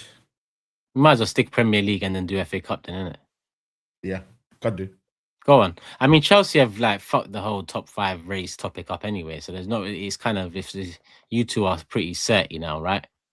Yeah, I mean it'll be a battle on Sunday for the 3rd spot, innit? That's what it'll be. Winner takes all, innit? I guess. Winner takes all. No, you're 3 points ahead of them, no? Yeah, but I mean, just confirm it, innit? You know what I mean? And then if they were to get 3 points, then they make it a bit spicy. But yeah, man, I'll start with my game. Bit of a mad game. If you watch the first half, that Mainu little dazzling run puts on a play for Abba Diallo, and he needs to score there. But it was a brilliant block. And then Harry Maguire has a chance. Kelleher makes a brilliant save, and then you think to yourself, you know what? If you could we could be a couple of goals up here. And then they, for some reason, just went on a mad one, man. Brentford started moving the ball. Igor Thiago, who, listen, I know, Steve, you say Gyökeres ain't the guy when you see him. Mine's Igor Thiago. People say he scores goals, but I think he's a scrub. I really do. He could have got actually. Yeah, I genuinely not. Real talk, he is a scrub. I don't rate him high as well. He's in it. He scores goals, but, bro, I don't rate him at all, man.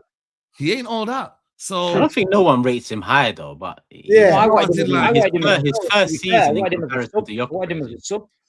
Yeah, so I don't know, man. Obviously, he could have scored a couple, but yeah, man, it was second half we had a bit more control.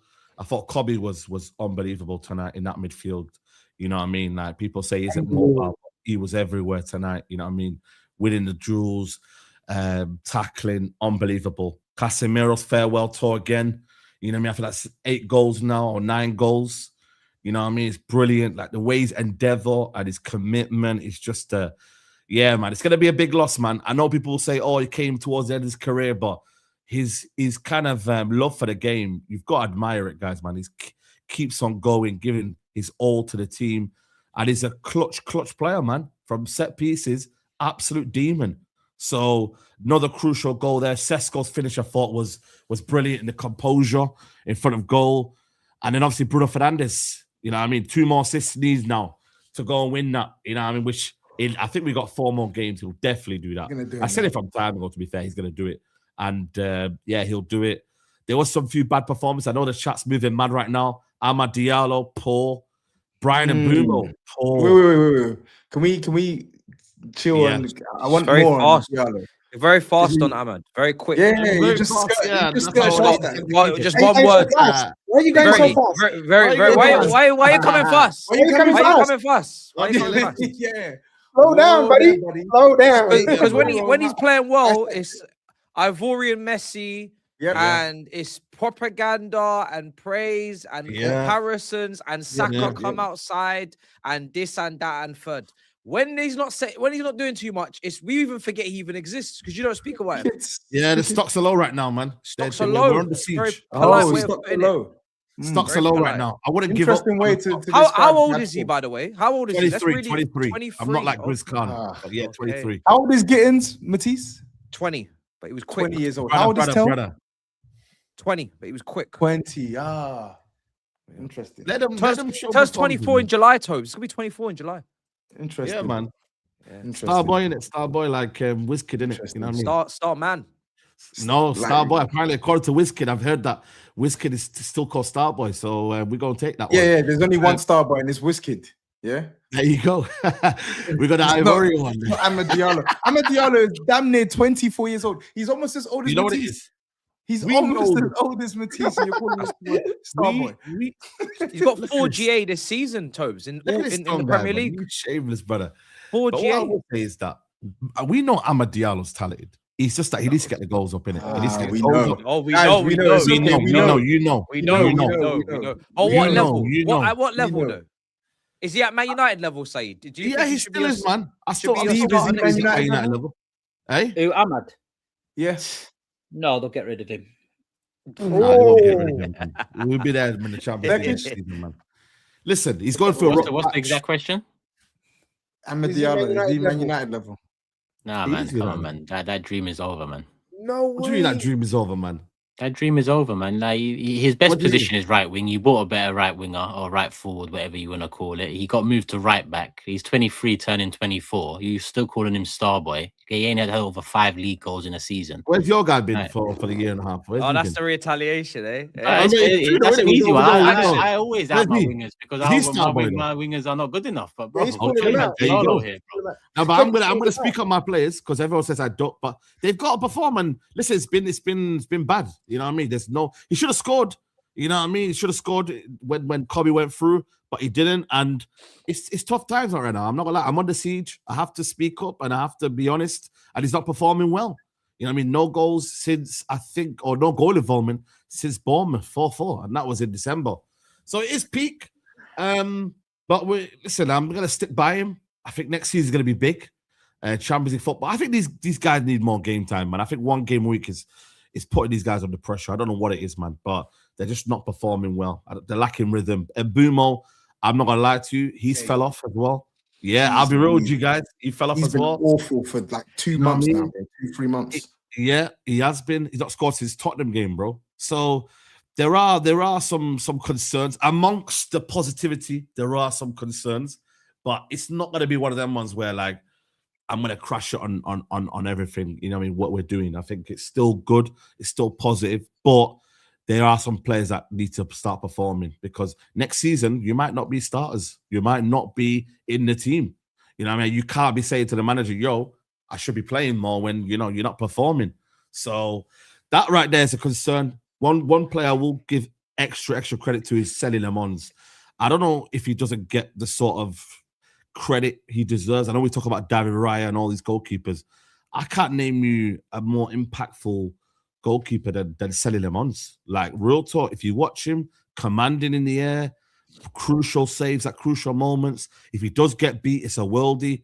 He has been an absolute revelation for Man United in terms of what we had from Onana to this now. A keeper that just does the basics, but does it so well. And I think for me, he's been a game changer. 18 million, that is absolute bargain. So credit to the scouting team, credit to the people that brought him in. And he's been brilliant as well. Heaven was good as well tonight as well. So yeah, man, 3 points, we'll take it. Listen, Brentford are a good team, man. They are where they are, man. Shout out to Keith Andrews, man, because a lot of people thought they'd be relegated. So give credit where it's due, man. They're a good team. So I think I predicted 3-1. I wanted to pick 2-1, but obviously Turkish took it. So fair play to him. You had 2 correct scores already, man. How many correct scores? Yeah, man. But you know what I mean. We want to try and distance ourselves and that. But I needed that. Yeah, man. So yeah, I'm happy. 3 points onto Sunday. GRIZZ. Yeah, routine-ish. When I say routine, normally when you hear a result, Liverpool 3, Palace 1 at Anfield, you think, yeah, expected. But I don't think many did expect it. Palace, under Glasner have been a nemesis for us 3 wins in a row. This would have been their 4th win in a row against us, and that's like mad, mad, mad. Even in our shittest, darkest days, that's a mad stat to have a team like Palace. No disrespect, a club like Palace, about to put 4 wins in a row on your head top. But yeah, nothing to really speak about in terms of standout performances apart from Robertson's goal was slick. And Wirtz's goal was hot, like a strike and a half. And I'm hoping that Wirtz carries on. Of course, I beg your pardon, Liverpool fans and people. Isak's goal, that's what a gunman does. He had 1 shot all game, and he scores. It was instinctive control. McAllister's shot wasn't going in. Controls it, bang, finish. Doesn't matter. You don't have to strike it cleanly. You don't have to, do much. But a gunman knows where the goal is. One of those goals, like a natural goal scorer knows where the goal is, and he put it away. Encouraging signs, not really. But like I said earlier, it's just about getting over the line at this stage. Champions League was the minimum, and it looks like we've got it. It's mad. A year to this day, peeps. A year to this day, we were confirmed title winners and celebrating at Anfield. And yeah, man, come fast forward a year, we're like talking about Palace at home, pretty much not dominating us, but had mad spells. Like, what do you think? Yo, man, this ain't Liverpool. But here's what it is for now. Slot, by the way, has been pretty much confirmed to be staying. He's not getting sacked, by the way. A bit of news for you lot. He's going to stay as Liverpool coach for the start of the season. Yeah, a lot of people are rubbing their hands. I've been getting messages like, yeah, slot in, and all that business. But yeah, it is what it is now. We need to recuperate, get that, battle for third. Me and Saeed are going to, banner it off. But like Matisse said, I see your tweet, by the way. That was hilarious. I don't really care about third, like all that business. But I do, because of rivalry between United and whatnot. But yeah, get the season over and done with. I'm still of the same notion. Get some signings in and see if this was a one-off or a massive decline, as many are saying. Only time will tell. I'm glad, because that's one less club fighting for a manager in the summer. Mm. I want Xabi Alonso now. Brother, you ain't getting Xabi Alonso, man. That'll be fun. You're gonna get. Are you sticking with Carrick? Or are you going for managers? Good. You know who you're getting. Now my owners have no excuse. There's no competition. Brother, this is it. You're not getting them guys. You're getting Gary O'Neill. Nah. Frank Lampard. Get Frank Lampard, man. Nah. Allow him, man. You know what I mean? Dan Potts, that's your manager, man. Let him enjoy Coventry, man. He's doing his thing. He's at the wheel. Yeah, fair play to him. Let me do the United and Liverpool super chats. Scroll up to the top. First one in. Gerald on United. He said, this Bruno Fernandes revisionism needs to stop. Please stop comparing him to De Bruyne. Bruno doesn't do a single thing better. Passing, shooting, leadership, trophies. Nothing, essentially. I'm seeing a lot of it, though. No, there's some elements where Bruno does well. But why have we started to hear Ballon d'Or if he was at City? What's going on there? Well, Paul Pogba. But of course he's going to say that, though. What did you expect him to say? He's not. I didn't expect him to say that. Just, you didn't need to go that far. It's just crazy. That's his guy, isn't it? Nah, it's mad. It's mad. Then I see Cam's agreeing. I'm just like, what's going on over there? Is this what Man United fans are doing again? What do we class as a Pep Guardiola player? Because Pep Guardiola's bought players that don't necessarily suit his style. You know what I mean? Like, we've seen it now with Savinho and these guys there. They're not really necessarily Pep Guardiola players, but he still bought them. I don't think it's Pep wanting him. I think it's just talking about who Bruno Fernandes is or what he is. And also, De Bruyne also, there's a large percentage of his game that he does lose the ball a lot. So he does, but he's just say what you want to say. Levels are different. You're flirting around something there. Say what you want to say. Levels are different. And that's the main thing. But the levels are different. What level? Everything Bruno Fernandes is good at, Kevin De Bruyne is better. De Bruyne is better. That's it. Simple. 20 times better. So I don't understand why. Saeed clarified that. No, what I'm saying is that, let's not go on like they're not similar in terms of profile. And Pep doesn't buy players that are not similar to Bruno Fernandes. That's what I'm saying. They're similar in terms of risk taking, but Kevin De Bruyne is just a better footballer. Yeah, a much better footballer. Yeah. Man in the chat are agreeing. Yeah, one difference: we never ever wanted to get rid of Kevin De Bruyne. Them lot did. They wanted him out, Bruno out, just because having a good. That's all. Not pretend that people didn't want Bruno Fernandes out of Man United because he's playing well. Because when he wasn't playing well, they wanted him out the door. They forget, man. They forget. This is it, Steve. He's either the worst player in the world or he's world class. There's no in between. They were flirting for Saudi money only 18 months ago to get him out of the club for 80, 90 million. They needed the rebuild. Now, and then they wanted Casemiro out because he was shit. And now they're all singing one more year, one more year. You've never met a bunch of more confused fucking whoppers in your life than them lot over there at Old Trafford. They ain't got a fucking clue. And now suddenly he's competing with Harry Kane and Elise. It's crazy work. It's crazy work. Have you seen those the season? Them two are setting records in the Bundesliga right now. And bro, none of this talk was happening. By the way, the season, you did not hear any of this chat. None of this chat. And by the way, he was the one leading he was leading the transfer negotiations. By the way, yeah, but I was leading the transfer negotiations. Hold on. One thing you can say, I've got my opinions, but one thing I didn't do is flip flop. So don't put me in these conversations of you've switched over. Or I've been very consistent with Bruno Fernandes. I've been very consistent with Casemiro. One thing I haven't done is 1 minute this, 1 minute that. So I don't know if you're speaking about me, Steve, or other people. No, did you do something about? Did you do something about Casemiro and Rice today or recently? Yeah, we've been talking about Casemiro and the numbers. You've just literally just said no. We've been talking about no. But what's that proving? I've literally bigged up my guy Casemiro over Declan Rice. That's all I've said. And I said that before when I said your midfield was slightly better than mine. And so it's been shown now. What's the issue with you comparing Casemiro to Hold on a minute. I've not flip-flopped. When I said your midfield was slightly better, what did we do at the Emirates? Yes or no? What did we do at the Emirates? But we've won one each. We've won one each this season. Hold on. That was your first win against us in how long, brother? Doesn't matter. And Casemiro's played in many of those games. No. I made a statement and I backed it up. Simple as that. So I can talk about Declan Rice and Casemiro. I can talk about that. So that wasn't Man United's first win against us in years, no? Doesn't matter.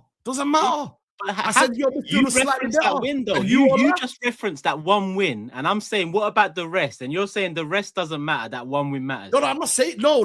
That's not what the conversation is. I'm saying when I made that statement, I said, when I look at Arsenal midfield, it's slightly better. Everyone was like, how dare you? What do you mean? You're a clown, And next thing you know, we played well. And I still, to be honest with you, Bruno Fernandes, Casemiro, and Menu have been consistent this season. When you look at it, the performances have been good. It's only when Ugati's come in, we've looked very, very bad. So what's the conversation here? I feel like that's a bit of a stretch we have to remember half the season you guys weren't happy with your midfield. You weren't happy. Yeah, but it doesn't matter who it's because of. It's just no. We played a midfield too.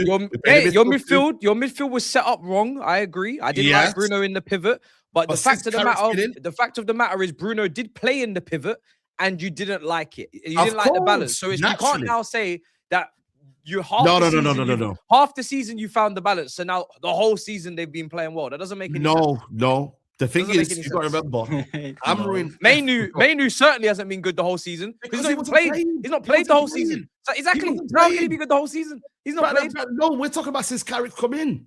And it's not the whole season. Been a large part of the season. 6 months. And I don't think for me, Declan Rice has been strong enough in the last couple of months. Nor Zubimendi in the last 6 months. So I'm talking about the period of time when Michael Carrick came in. Before that, Kobe Maida wasn't playing, and we're playing in midfield too, and we were awful. Absolutely awful. We put in the midfield 3. Shock. We got more balance.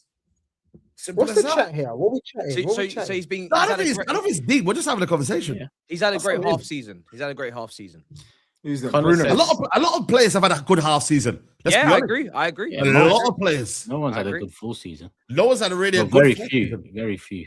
You could say Nico O'Reilly has. He's had a. Nico O'Reilly. Yeah. Saliba's had a full season, I think.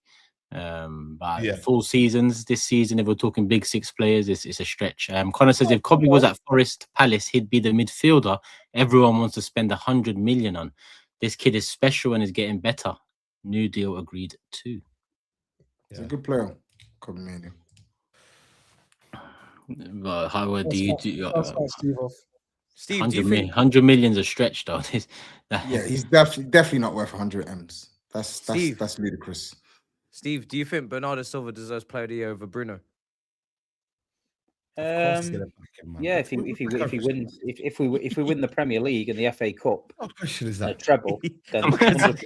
It's been asked recently. I've heard it recently. The conversation that's going around in January, who said no, I'm not listening to you lot, would say Bernardo Silva does not deserve the Player of the Year over Bruno. I think Bernardo Silva has been massive to what we've been doing near the end of the season. But it is what it is, mate. Listen, nothing. These Premier League. I remember Yaya Toure not getting anything, so that when he deserved it. So listen, it is what it is.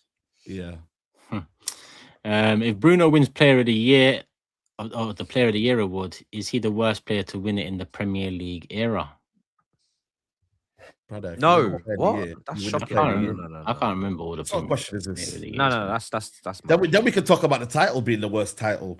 You know what I mean? In how long we can go there? That's why we laugh off those kind of. There you go then. Oh, and that's what I'm saying. I agree. Does Steve stand by saying Mainu ain't good enough and he's not quality at all? People are saying he couldn't play 90. Panel thoughts on him. We were given our thoughts on him. But Steve, listen. I've said it. He's a steady Eddie for me. And I'll always stick by that. I don't think where Man United need to be, if the Man United want to be challenging for the Premier League title and going deep in the Champions League, Kobe Mainu should not be in the midfield. And I'm stick by that. And if they finally get a manager with a pair of bollocks who's going to put a team together to challenge, he won't be anywhere near it. But at the minute he's in and he's playing better than what he was playing before. But for me, no, that's just my opinion and I won't change it. But I don't think he's that great. He's okay, but we'll see.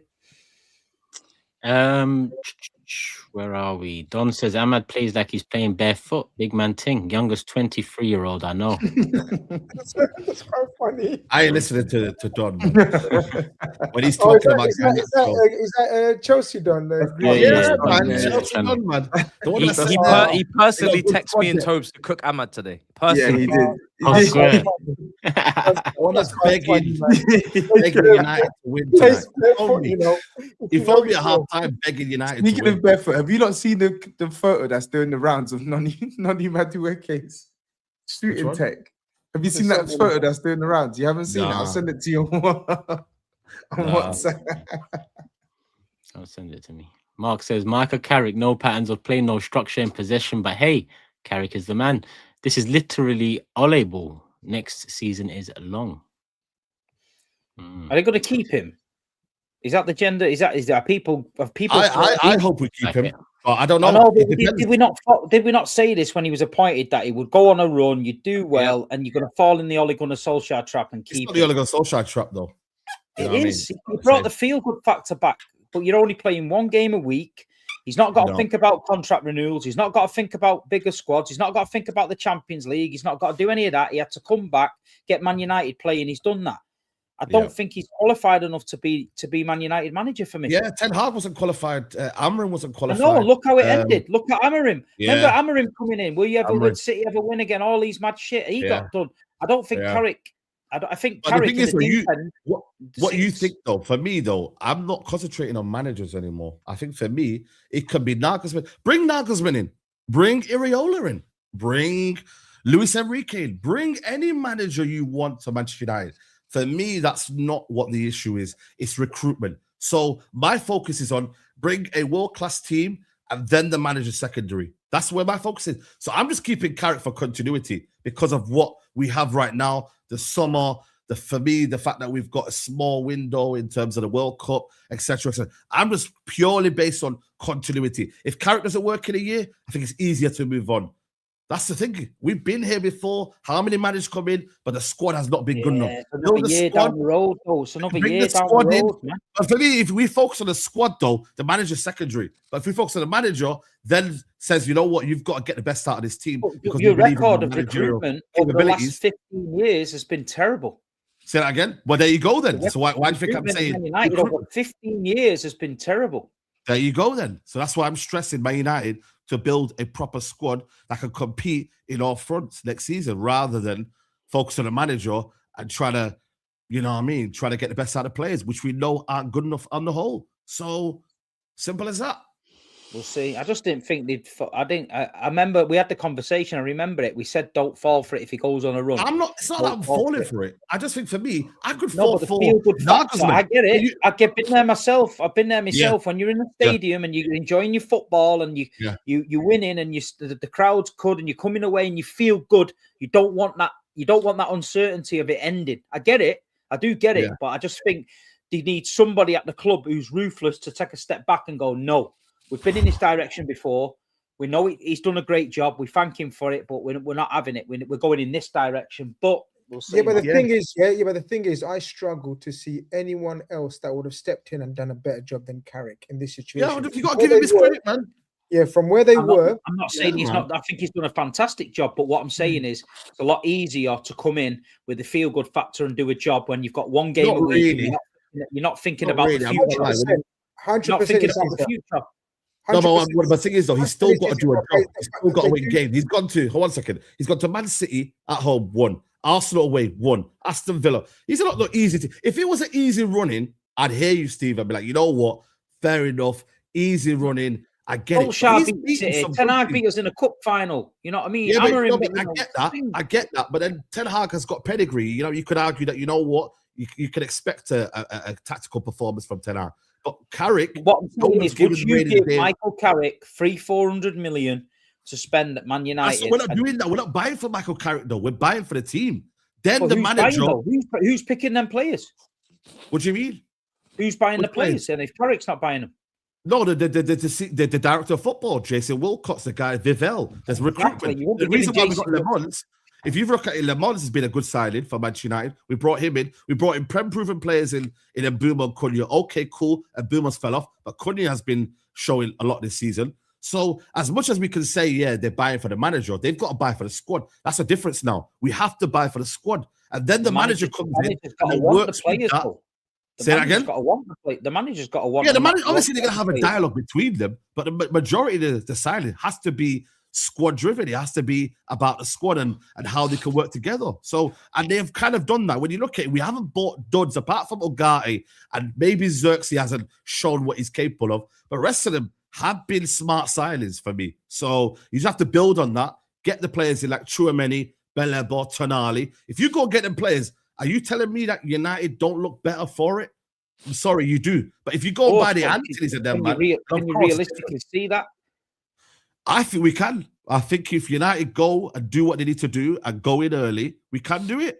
So it's for me, it's a pressure on the ownership to bring in the recruitment. It's not the pressure on bringing a manager to make a quick fix and be like, oh, save the football club. Because we've been there with Amorim, we got excited, didn't work out. We've been there with Ten Hag, got excited, didn't work out. What's the common goal? Recruitment has been wrong. So focus on that. And then the manager comes in secondary.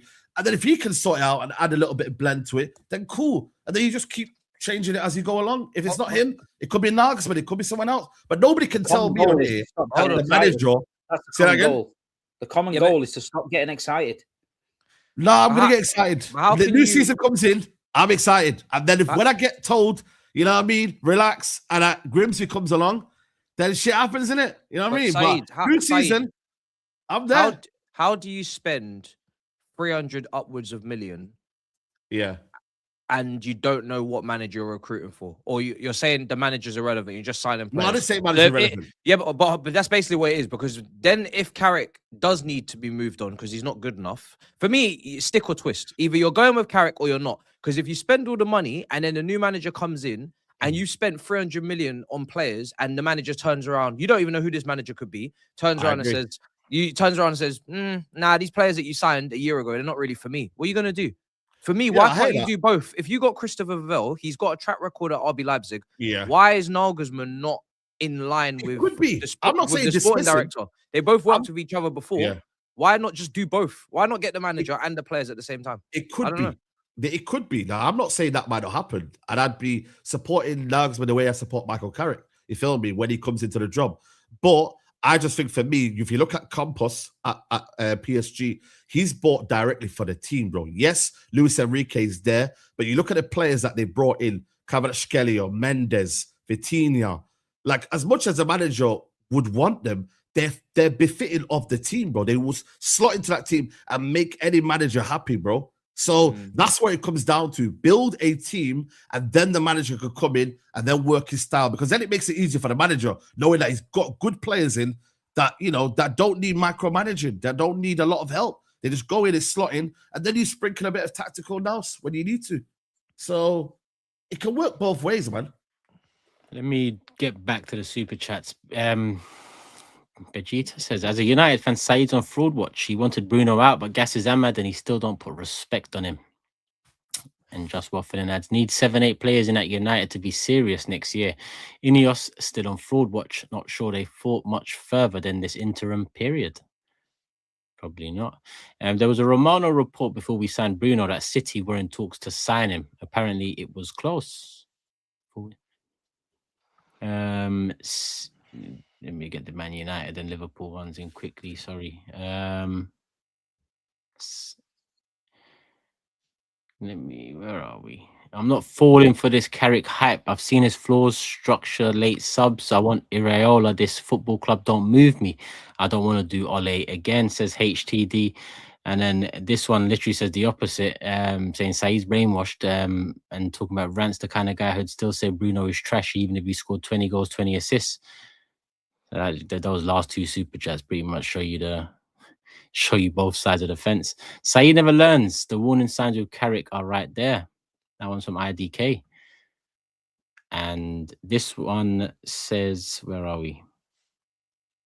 As a Bournemouth United fan, Iraola's first season at Bournemouth was shaky. He needs a season or two to get into gear. Facts. Context for the Xavi Simons. Oh, yeah. Blaze asked who's been worse this season, Xavi Simons or Ahmad. And the context is Saeed's been saying on all his shows that Xavi Simons is the worst signing all season. But Ahmad's not a signing this season. So that's what I'm saying. So Xavi Simons isn't the worst signing. Facts right. Simons has been rubbish for the most part, but I've literally got two guys who cost 3 million more than Xavi Simons at Newcastle. No one says a thing. Exactly. No one says a thing. Newcastle are getting away with a lot, you know, man. Bradley says our recruitment is bad because we don't attract our first choice targets. You can get Enrique, but he won't be back to get the players he wants. And the last one in from Mark says Carrick interim cool, but there's clear signs that he isn't good enough for full time. Tactically, the football, it's dead. This fan base, Mark's had enough, and we've had enough. The Premier League football talk is out of the way. So make sure you like the vid. FA Cup final, Chelsea, City, Chelsea. Like I said before, Big Six final, mob final. Start with Steve. Steve, 4 FA Cup finals in a row. That's mad. Yeah. History makers again. Got no history, but creating it. 4 in a row, man. Yeah, we got to win this one. Southampton came. They give it a go. We changed the whole team basically. We swapped it all up. I knew he was going to do something like that. There was players on that bench that haven't kicked a ball for ages. They needed to, you know, get some minutes. It was a little bit frustrating. We couldn't get through them. And then I thought they'd nicked it. I thought it was an FA Cup fairy tale when the guy scores that goal edge of the box. Great goal. Seeing their end erupt. I just started laughing to myself, to be honest, to think, you know what, that's mad, because we were bombarding them at one point and I thought it just wasn't going to go in. And then obviously the quality, he brings on Bernardo, O'Reilly, Doku, Haaland, he brings everybody on. We got our noses back in it with Doku with the deflected goal, and then the wonder goal from Nico Gonzalez, which he deserved. But it was a sloppy performance, but it was all about just getting there. You know what I mean? Just getting to the final. Southampton tried, but they couldn't keep the pace up. They were dug in deep, and in the end, we deserved the win. But there was a lot of players that they had a point to prove. They're not getting in the team. Pep's given them an opportunity in a semi-final. Go out there, show that you need to be in this squad in the next few weeks, that you're fighting for it. I don't think anyone did. Kovacic, I thought, was decent considering he hadn't played. I thought he was steady. I thought Savinho let himself down. Very, very good on the ball, but I keep saying it, the final third, decision-making poor. I thought Omar Mamouche You know, there's some City players saying we need to drop Erling Haaland and play Mamouche. Well, Mamouche had many chances. Didn't he wasn't flattering anyone there with that. But other than that, it was about getting the job done. Old school at the back, Ake, Stones, Trafford in net, been all right. But other than that, it was just job done. We're in the FA Cup final. We're in a great position. A few months ago, there was a lot of City fans who didn't think anything was on the cards this season. You know what I mean? The way we were playing, but we're back in it, and the momentum's with us at the minute. The squad's happy, everyone's itching to play, and the games are coming thick and fast now. So yeah, I'm glad to get that final in. So we'll see how we go against Chelsea. Yeah, like I couldn't watch it at the same time as our game. But yeah, all the goals came in at the end. Tight. Same with you lot. Was it 1-0, Matisse? Yeah. Job done. Especially with the run we're on, 5 Premier League defeats in a row. Can't score a goal, can't keep a clean sheet. So we did both. Especially against the Leeds team that have obviously been in good form, got very good momentum, and it was a rivalry as well. So yeah, I'm just happy to go through, man. I thought they showed a little bit more nous, a little bit more dark arts, street smarts, whatever you want to call it, in certain moments, especially second half, because Leeds came onto us and they started to put a bit of pressure on. Yeah, there wasn't really much to separate the two teams. Like, Sanchez had to make some saves. We had some chances as well. We probably should have gone 2-0 up before half time. They would have felt like they probably could have got a goal themselves, but their finishing was awful. And that Sanchez save was mad. Like, yeah, the one with his feet. We've been critical of him and all that, and rightly so.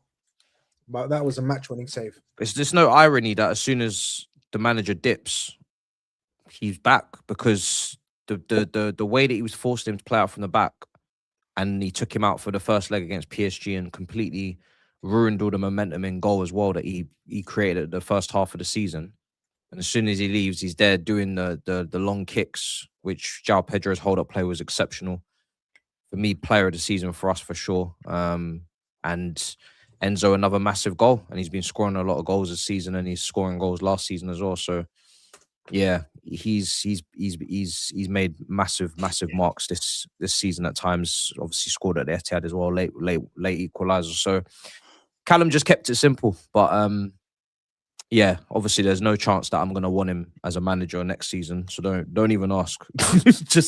we just take the win and hope we can have a great one-off day against City in the final, because we're gonna need to. What game has that moved for you, Steve? Well, we're fucked. We've got Bournemouth and Crystal Palace to fit in. Palace is still in the cup. So I've been looking at a few different things. I think City have asked for it to play out in a certain way. People are kicking off about it. But we could end up playing something like 6 games in like 20 days or something. So it's a bit mad. It is mad. This is why I don't think it's obviously the momentum's with City, but the fixture list is. Well, we've had 9 days now till Everton. So why don't there could have been a game this week? It could have been 100%. That don't make any sense. Yeah, that's true. They're trying to change it. You see there's a report on BBC just now, I think an hour ago. City are trying to change That's it. what he's saying, isn't it? They're trying to. Yeah, you just said, yeah. But can they not fit a game in now? Then in those 90 days, can anything be done? They can move it back. They'll probably put it on the Wednesday 13th. That's what they'll probably do, Steve. The week leading up to the final. Yes, that means you'll have a game on the 13th. You'll have a final on the 16th, and then I think there's a game another couple of days after that. So. Yeah, Palace. That's the rearranged game from before. Yeah. I already know he's got to play these players, man. He's got to play. Yeah. Once he starts tinkering with the team, it's a nightmare. But he's going to play the same team against Chelsea, and that's where Chelsea's chances are going to be increased, because 100% Pep is going to play that team. He's not going to play the league team, and your squad depth was quite scary. Like it showed in that semi-final. Actually, when you see the lineup, he literally had a brand new team out there, and that's where the final is going to become intriguing, because there's no way he can play the same team. If he makes all those changes and he disjoints that team that much, we have to beat them. There's no excuse. Because now we have to. Because on paper, I hear still it, a better team than but they Chelsea. don't. But they don't. Yeah, that's No, true, that's no. Don't. Let's not be extreme. On paper, Bro. that team has got seniors, but at the end of the day, that team on paper will be disjointed. They wouldn't have played much football. There won't be any understanding or chemistry. That's why they didn't just pepper Southampton. And there's no rhythm you can say it's better than Chelsea, but it's I genuinely think it's better than Chelsea. I'm not even lying to you. It's extreme. It's I extreme. know whether you believe you should be beating them, but I still if they play. I said if they play that second team, we have to beat them. Absolutely. Yeah, 100%. I get it, but No, but he's saying that he's saying Semenyo didn't even make the bench. no, if they play their second team, you have to beat them. Yes. Yeah, but Saeed's saying their second team is Absolutely. better than Chelsea's. Yeah, we do. Why would we not have to beat them if they play their second team? If we play our starting team, I hear which Matisse on includes that one. João Pedro, do I not need to put What are you pressure on saying Cole Palmer in the FA Cup final? Do No, I but not you're need to saying it like obviously you have to, but The team you're saying it like you'd be confident. No, in I'm doing not saying that. I'm not saying it. I said we have to. That means we have to. That doesn't mean I'm confident. It means we have to, because City. Look at the team they played against Weird. Southampton, and we've got Enzo Fernandez. I've put pressure on him. Lavia put pressure on him. Caicedo, Reece James will be back, and you're telling me we don't have to beat Reece Man James City's back? second team. He'll be back for the final. We have to beat them if they play that team. Are you crazy? Chelsea have not beat City since the Champions League final in 2021. Oh shit! Wow. Mm. There's another Doesn't final. have no relevance. If they pick that team, we have to beat them. That's how I see it. No, but like I'm saying, it's at the minute he's not going to pick that full team. He will. No, I don't think he will. He'll put like Nico O'Reilly might be in there, Bernardo might be in there. Yeah, he'll sprinkle a little bit. Yeah, he'll sprinkle. He'll put Doku in there and stuff like that. So he'll want to win the FA Cup, especially after last season with Palace and the season before against United. He's going to want to win it, you know. Yeah. Is there still any news on if he's leaving or not? Do we have any movement on that side? On Pep? I don't know. All the bullshit comes out now because you're winning. You know what I mean? I've never heard 115 as many times this week. I've heard about Pep. He's cracking up. He's leaving. Foden's having a nervous breakdown. All the bullshit's coming out. Rodri's going Madrid. So I just leave it to unfold in itself. I said what I think will happen. I think if he goes on and wins the Premier League and the FA Cup, I think there'd be no better time for him to go then. 100%. You know what I mean? You know, I think just walk away and say, yeah, let's go. And I think City fans they won't be happy with it, but I think we'd be like, okay, yeah, fair play. You know, if he doesn't and he falls short in a couple of cup competitions, then I feel like he's got a point to prove. And I feel like next season you'd see a different animal with him. I don't think you'd see. He got a lot of things wrong early in this season. I think he knew that, but I think next season, if he loses a couple of trophies, I think he'd go all out to go on a big one. You know. I agree with that. Big up the man, then big up Matisse, especially if we win the FA Cup and certain man win nothing. It's gonna be long. That was somebody was shady. I was wondering who you supported. Let me get the Chelsea ones in first. 10 years ago, Chelsea stopped Spurs from securing the league. 10 years later, Chelsea can help send Spurs down. Shit. Crazy. These are the important things that they're playing for. Fair enough. If you could relegate us, you'd be fucking moving mad. Nah, I mean, I agree, but Don't be a hypocrite. You know what I mean? I'm not being a hypocrite. I'm not saying these are the important things that you lot are playing for now. Okay, to send you down to the Championship is important. Absolutely. Yeah. That's important. That's a big thing. Cool. Changes your life drastically. Cool. Maverick says, Matisse, bring the Merc. My mum said, look at the state of it. I checked the wash in the kitchen, then realized she meant Chelsea Football Club's final third. I was wondering where that was going. That's it. Actually, no, here we go. Matisse, if our midfield has only been good for half a season, how has Bruno almost broken a record set by De Bruyne and Henry? Come on, man. It's been an incredible run because he played in the double pivot a lot deeper for a big chunk of the season. That's why it's impressive. And that's it on Chelsea. City, here we go. Man United 3-2-1 says, Steve, you still rattled about that 5-0 in 94. That demolition derby still hurts, I bet. Anyway, don't worry, your cheats will be dealt with soon. Don't hurt as much as the 6-1 at Old Trafford, though. That was a bit out of nowhere. Elephant Boy says, City trying to swap their rescheduled games, but there's no pressure. And Pep had to laugh off a joke at City attendance. He knows your support's plastic. And I think that's it on City. Actually, wait. Here we go. Gutam says, big up the panel and Steve. What do you make of Man City freezing season ticket prices? Genuine fan first move or clever PR compared to rivals? No, it's what everyone's been campaigning for. We've been talking to the club about it, and yeah, yet again, the second time we've done something, and the club have had to listen. So they froze the season ticket 3 years on the bounce. They've dropped the match day prices. They've changed the ticket thing where you can send tickets to your mates. They've changed all that now, so it's made it easier for us to send tickets to our friends, which we asked for. And they've given us 4,000 extra season tickets, with 50% of the season tickets going to kids for the future generation. So people can take the piss all they want, but when we protest, we get shit done. We don't fucking protest for 20 years and fuck all happens. We just do it the right way. And we've set up a new Man City supporters trust now. I think we're only the only clubs. I think Liverpool's got one, United's got one, City never had one. We've set one up now, so the club are listening. You know what I mean? The club are listening. It's a football problem. It's not a tribal issue. It's affecting everybody's club. We've all got our own issues with clubs and tickets and stuff like that. And City caved in and give us what we wanted, so we're pretty happy with it. You know. Yeah, we're literally in the process of protesting against this very thing. We froze our tickets for the last 3 seasons, but this season they've decided to put it up. And the board that you're talking about, Spirit of Shankly, they're doing a protest, but I don't think our owners are going to listen this time round. But let's see. I've seen Liverpool fans arguing with Liverpool fans in the stadium for buying merch and all that. Yeah, buying drinks and spending money basically there. Yeah, I've seen it. Let me get the random ones in, or the neutral ones in now. Gutam says, big up the panel. Start bench drop. Jollof rice, mutton biryani, Iskender kebab. Oh, he's going for the Nigerian, the Indian, the Turkish. Iskender, they won't know what it is, so you should have just said it. Brother, it's my favorite. I know. What's Iskender? It's yogurt. It's not a yogurt. Iskender's nice. Okay, GRIZZ knows. Yeah, GRIZZ knows. It's the yogurt based one, but you won't know. Brother, it's not. Nah, please shut up. You don't know, man.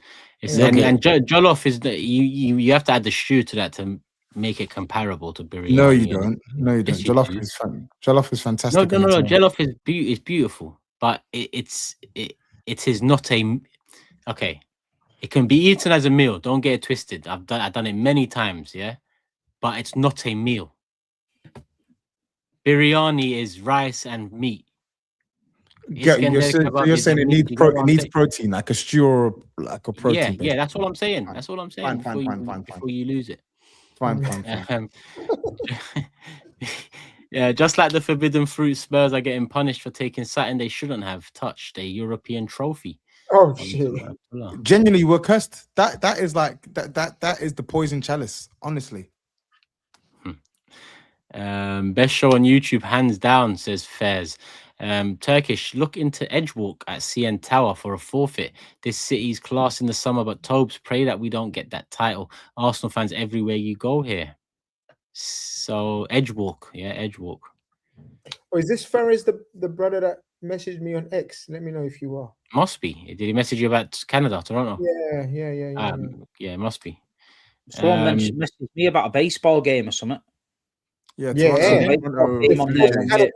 Blue Jays, but baseball's yeah, I can't like. We did that last time, man.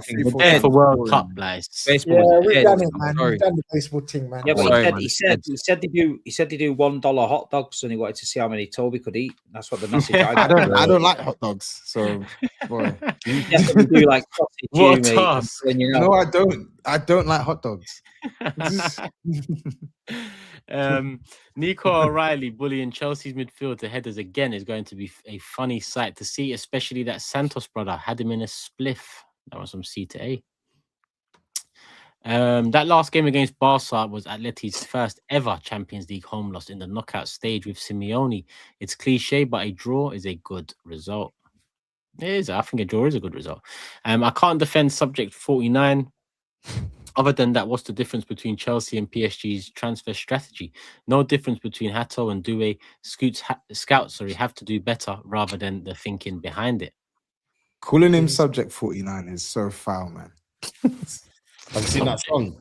I can't lie. It's actually needed. He's so the AI shit. song's hilarious, man. The way your fans are treating him now, I'm seeing him get booed. He touches.